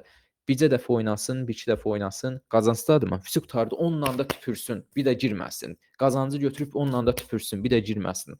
Amma yoxsa onu davamlı olaraq şey eləsə, tamamilə batacaq. İstər mən qumar deyəndə burada şeydir, birdən elə bilərsə illegal və sair bir şeylər deyirəm. Yəni normal loteriya oyunları belə ona aiddir. Məsəl üçün şey olsun, regulasiya olunmuş qanuni loteriyalar, qanuni şeylər, mərclər, bunlar da hamısı şeyə aiddir. Yəni bir növ şeyə aiddir, necə deyim, o ehtimal məsələsidir. Bunlarda belə bir dəfə qazanan gərək ki, onunla da fisi qurtardı. Onunla da əl çəksin ki, bu net irəlidə ola bilsin. Yoxsa qumarda batar, hamı batar. Yəni qumarda irəli gedən variant yoxdur. O da eyni zamanda marketdə də burada bəzən irəli gedən bir variant olsa belə, amma net pozitiv ekspektensiyası olmadığına görə o yanılğıdan sonra futuresdə Nasdaq bəli trade edə bilirsiniz. Orada podkastı YouTube-a göndərməyəcəm, sadəcə anti-futures'a göndərəcəm elə yenidən dinləmək istəyənlər olsa və s. onlar üçün. Hə, yəni ki, sırf o şeyin bir növü yoxdur ki, qumarın. Adi istər oyun yerləri olur, Happy Land-də və sairə orada oyuncaqlar olur. Mən məsəl üçün klav maşınları olur, nəsə oyuncaq çıxardırsınız, qəpiyə atırsınız ki, bunların hamısı da eyni zamanda qumarın bir növüdür. Məsələn, Happy Land-in özü içində, yəni gizlənmiş bir növ şey var, kazino var. Uşaqlar üçün əyləncəli görünən şeylər var, tamamilə qanunidir, amma özlüyündə yenə də bir qanuni şey sayılır. Bir əyləncənin də bir qanuni bir şey sayılır. Və şey necə deyim, sadəcə fərqli formadadır, üstü bəzənmiş formasındadır. O maşınların içindəki alqoritmlər elə dizayn olunub ki, mütləq bunu oynayan net itirməlidir. Hər halda şey qazanır. Sadəcə otaq qazanır. Yəni house şey qazanır da, house, yəni dealer qazanır. Oynayan qazanmır. O oyunu təşkil edən qazanır. İdman etmək sağlamlığa ziyandır. İdman marketinqidir, bəli. İdman marketinqi deyilən bir şey var. Yəni sağlamlıq marketinqi deyilən bir şey var. Yenə deyirəm, primatlar o qədər axmaq və beyinləri boş olur ki, nəyi ona inandırsan, elə biləcək ki, tək gerçək budur. Amma əslində gerçək burasındadır ki, bunlar qurulmuş oyundur. Yəni ki, idman biznesi deyilən şeylər var. Necə deyim, düz deyib bu biznesdən pul qazananlar var təbii ki, o idman zallarından və sair. Amma bu bir növ boşuna bir əziyyətdir. Boşuna bir əziyyətdir. Yəni bədən şişirtməkdir və sairədir. Bunun yaşlandıqca o istər fəsadlar olsun. Düzdür, aktiv həyat başqa şeydir. Çox yerimək, məsələn, gündəlik yeriyə bilərsiniz, aktiv ola bilərsiniz. Bu başqa şeydir, amma mütəmadi idman orqanlara da, beyinə də, ürəyinizə də davamlı zərər verəcək. Davamlı necə deyim, sizi bioloji olaraq parçalayacaq get-gedə. Bəli, güzgüyə baxanda görə bilərsiniz ki, əzəllər sanki şişir, sanki irəli gedirsiniz, sanki uğur qazanırsınız həyatda. Amma ki, long termdə bu parçalayacaq sizi. Yəni idmançıların əksəriyyətinin yaşlılığına baxsaz görərsiniz ki, yəni bəzi məsələlər var ki, indi o haqqda danışmaq olmur burada. Açıq danışmaq olmur. Amma onu deyə bilərəm ki, bildiyiniz hər şeyin gerçək olduğunu qəbullanmayın. İdman, yəni sırf şeydir, workout deyim də bir növdə ona. Aktiv həyat başqa şeydir. Yəni velosiped sürə bilərsiniz, gəzə bilərsiniz, gündə biraz qaça bilərsiniz. O biraz o şey olsun. Hə, bunlar başqa şeydir. Amma yoxsa bodybuildingdir, nə bilim, ağır idmanlardır. Bunlar biznesdir, bunlar marketinqdir. Futbol marketinqdir. Futbol düzdür, bəli. Əgər ki, orada pul varsa, deməli o şey əslində bir növ dəstəklənir. Bir növ onu necə deyim, yaradılmış bir şeydir. Orada milyonlar axır, orada bir növ insanların məşğul olacağı, fikirlərini verəcəyi şeylərdir onlar. İstər başqa idman növləri olsun, düzdür, nə bilim, belə inanclar yaranıb. Yəni şahmat beyni işlədir. Beyni işlətsən nə olacaq, işlətməsən nə olacaq? Nə dəyişəcək? Beyin işlədir, inkişaf elətdirir. İnkişaf eləsən nə olacaq, olmasa nə olacaq? Onsuz da ki, səhərdən axşama əziyyət çəksənsə. Sprint. Sprint atmaq, sprint şeydən ötrüdür. Testosteronu artırmaqdan ötrü deyil. Sprint əsas bizim sprint eləmək bacarığımız təhlükədən sürətlə qaça bilməkdən ötrüdür. Mümkün qədər çox hansısa bir başqa məməlidən, yırtıcı məməlidən qaçmaq üçündür. Yoxsa bizim sprintimiz əslində başqa yırtıcı canlılar, başqa reptiles hazırda yox idi. Yəni biz sırf məməli olaraq inkişaf eləyəndən sonra, primata dönəndən sonra sadəcə başqa məməlilər, yırtıcı məməlilər onlardan qaçmaqdan ötrü əsas biz sprint eləyə bilirik sürətlə. Yəni bədənimizin həyatda qalması üçün olmuş bir şeydir. Qaçmaq üçün, idman eləməkdən ötrü, güclü görünməkdən ötrü və yaxud da sağlam olduğuna inanmaqdan ötrü elə bir şey deyil o idmanın özü. Bədən bir növ aktivliyə ehtiyacı var, amma yadınızda saxlayın ki, məsələn deyim ki, aslanları nümunə çəkin də. Aslanlar bir dəfə ovladı yedimi, uzun-uzun yatırlar. Bir dənə pişiyimiz var idi deməli. Bir dəfə o qədər ət yemişdi ki, o qədər yemişdi ki, mən 2-3 gün onu tapa bilmədim. Sən demə yatırmış, yəni o qədər çox yatıbmış daha, o qədər çox yatıbmış, qalxanda gözünü aça bilmirdi. Qalxanda gözünü aça bilmədi. Amma baxırsan ki, aktivdir yenə, əzələlidir. aktivdir. Yenə deyirəm, o çox passiv olmaq o demək deyil ki, siz qeyri-sağlamsınız. Aslanlara və sair baxsanız görərsiniz ki, günün böyük hissəsi yatırlar, amma əzələdirlər. Passiv əzələ. Bu biraz genetik bir şeydir əslində. Güclü görünmək və s. Məsəl üçün gorilla sizdən bəlkə də 10 qat güclüdür də gorilla. Ə, Ağ arxalı gorilladan söhbət gedir. Məsələn, şimpanzi sizdən çox güclüdür. Amma gedib hansı şimpanzidən soruşsan ki, hansı zala gedirsən idman etmək üçün? O da primatdır, sən də primatsan. Tamam, sadəcə fərqli mühitlərə uyğunlaşıbsınız da. Ondan gedib soruşa bilərsən, hansı zala gedibsən? Sən bu qədər çox güclüsən. Heç bir insan əslində o qədər güclü ola bilməz. Yəni ömrünü bodybuildingə sərf eləyən belə bir gorilla qədər, bir yetkin erkək gorilla qədər güclü ola bilmir. Bu bir növ genetikdir. Yəni sizin ehtiyacınız olan qədər onsuz da gücünüz var. Sizin ehtiyacınız olan qədər əzələ olur. Əzələ bu məcburlayacağınız bir şey deyil. Bu genetik ehtiyacınız olan qədər onsuz da ki, biz primatlarda var. Məsəl üçün gorilla güclüdür, amma başqa primatlar olsun, məsələn babunlar ola bilsin onlardan daha zəifdir. Başqa primatlar, başqa biz onlara primat deməyim də, meymun kimi başa düşürsünüz, amma meymun tamam fərqlidir. Amma primat desək daha gözəl çıxır. Hə, primat desək daha gözəl çıxır. Yəni görərsiniz ki, zəif primat da var, bizdən zəif primatlar da var.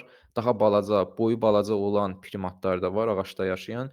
Gorilla kimi böyük primat da var ki, biz o gücdə ona heç bir insan gücdə ona çata bilməz. Təbii gücdə ona çata bilməz. Yəni təbii güc odur ki, onsuz da ehtiyacınız qədəri var.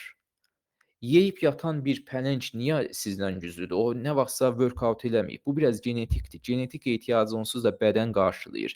Əgər bədən tələb eləsə ki, yəni insanlıq ümumiyyətlə təbiət tələb eləsə ki, insan da gorilla qədər güclü olmalıdır, onsuz da ki, təbii seçilimlə 100 min il, 200 min il əgər ki, bizim cinsimiz homolar həyatda qalsa, onsuz da ki, elə olacaq. Bu təbiət, bu sizin qərar verəcəyiniz bir şey deyil, təbiətin qərar verəcəyiniz bir şeydir.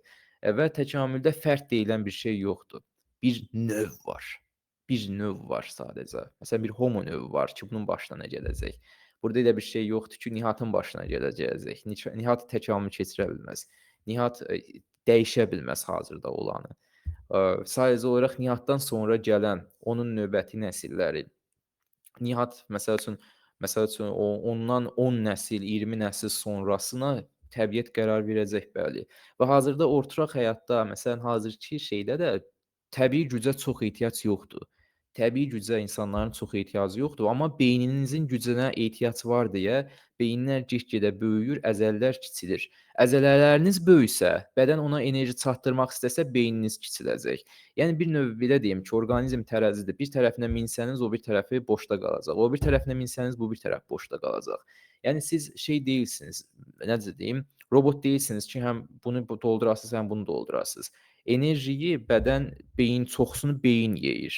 Çoxsunu beyin yeyir. Amma ona buna yedirsəniz də burası boş qalacaq. Burasını doldurmağa çalışsanız orası boş qalacaq. Yəni necə deyim, arada bir tarazlıq var. Arada bir tarazlıq var, onu da qorumalısınız. Yəni çox böyük bir bədənə sahib olmaq bəzi şeylərdə avantajdır. Çox uzun boyuna sahib olmaq, uzun boylu oğlandan xoşu gələn bir qızın gözündə yaxşı görünmək üçün avantaj ola bilər. Amma uzun boya sahib olmaq təbiətdəki təhlükədən gizlənmək üçün avantaj deyil. Boynun uzundur deyə bir oyuğa gizlənə bilməyəcəksən və əgər ki, gerçək təbiətlə üz-üzə qalsan, ayı gəlib səni parçalayacaq. Amma boyu səndən balaca olan biri daha rahat gizlənəcək və yaxud da qaçacaq. Bu da onun üçün daha böyük bir avantajdır. Yenə deyirəm, təbiətin bir tarazlığı var, onu poza bilməzsiniz.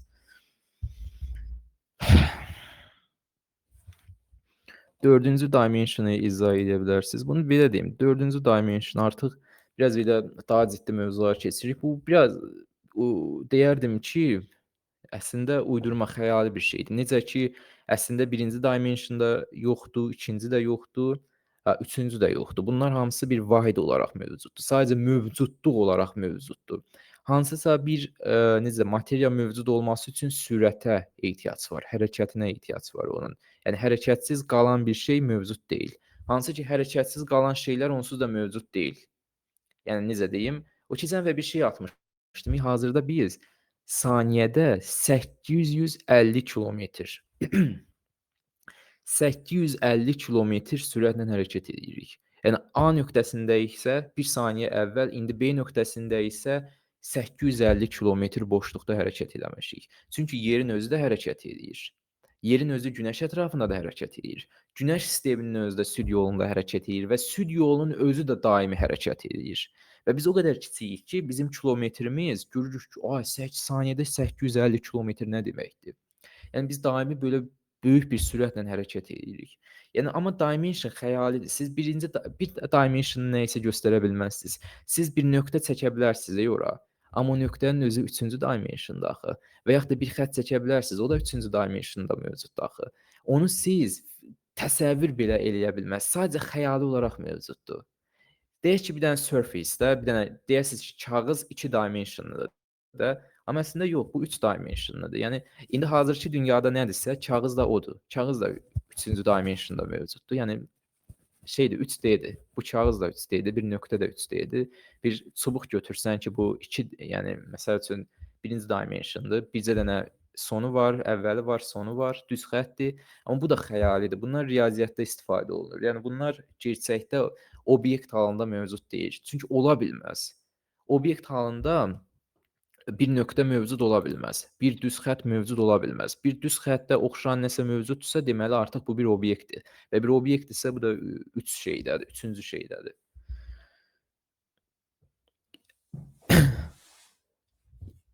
Yəni necə deyim, və yaxud da 5-ci, onun xəyali şəklini çəkirlər, hə. Belə simulyasiya eləyirlər ki, 3D-ni artıq elə bil ki, hərəsini ətrafına bir dəfə də artırırsan, olur 5-ci şey, dimension. Bu da bir xəyalidir eyni zamanda. Yəni deyirlər 3D məsələn 2D-ni görə bilir, 1D-ni görə bilir. Amma fakt budur görə bilmirik. 2D-ni görə bilmərik. Xəyal eləyə bilərik, simulyasiya eləyə bilərik. Amma 2D-li bir şey mövcud deyil. Nöqtə mövcud deyil. Nöqtə sadəcə xəyalidir. Və yaxud da 4-cü şeydə olan bir şey də mövcud deyil. O da eyni zamanda xəyalidir. 5-ci o birisi, yəni Interstellar filmində 4-cü şey gedirik zamanın obyekt halında mövcud olduğu yerə. Kitab rəfinin arxasından belə vurur. Belə düzdür. Belə şeylərə inanmaq adamın xoşuna gəlir. Kvantdır və s. Kvant hə, başqa mövzudur, ora heç girməyim. Ağır mövzudur. Belə deyək ki, hə, zamanın deyək ki, 4-cü dimension olduğunu düşünürlər, elə deyilmi? Hə, Interstellar mənim də xoşuma gəlir. Orda qızı o Murph bütün həmişə düşünürdü ki, hansısa bir necə deyim, ghost var. Yəni hansısa bir növ türklər demiş hayalet var kitab rəfinin arxasında və onunla nəsə danışmaq istəyir. Amma əslində həmin o elə atasının özü imiş ki, gələcəkdən sadəcə ona kodlarla nəsə izah eləməyə çalışırmış. Amma atası ona heç vaxt inanmır. Belə şeylər bəli, filmlərdə xəyali olaraq düşünmək xoşuna gəlir ki, kitab rəfinin arxasından hansısa bir başqa dimensiondan kimsə səninlə danışmaq istəyir, amma sən onu görə bilmirsən, çünki sən fərqli bir dimensiondasan. Amma o obyekt halında mövcud ola bilməsi üçün onsuz da sadəcə bir tək dimensionda mövcuddur. Bəli, Interstellar çox gözəl bir filmdir, amma Interstellar elmi film deyil. Bir növ belə deyim, dram, macəra və sair belə bir filmdir. Hətta mən ona yaxında 4DX-də baxdım. 4DX təcrübəsi də daha çox mükəmməldir. Onda belə çıxır mövcudluq bizdən asılıdır. Yəni onda sizin gördüyünüz şey mövcuddur, amma mən onu görmürəmsə mövcud deyil. Reallıq nədir? Onda A nöqtəsi mövcuddur ya yox? A nöqtəsi, yəni necə deyim, bir sabit şey kimi düşünün hər şeyi bir növ ki, obyekt halında mövcud olan şeylər onun içində hərəkət eləyir. Məcbur hansısa bir qravitasiyanın təsiri ilə hərəkət eləyir. Yəni süd yolunun özü hərəkət eləyir, Günəş sisteminin özü hərəkət eləyir, yerin özü də hərəkət eləyir və bunların içindəsənsə deyəsə sən də hərəkət eləyirsən. Yəni mövcudluq bizdən asılı deyə bir şey yoxdur. Yəni biz kimik ki, bizdən ki, nəsə asılı olsun, nə də ki, biz ümumiyyətlə biz düşündüyümüz kimi mövcud deyilik də. Biz yəni ki, bizim o inandığımız kimi mövcud deyilik.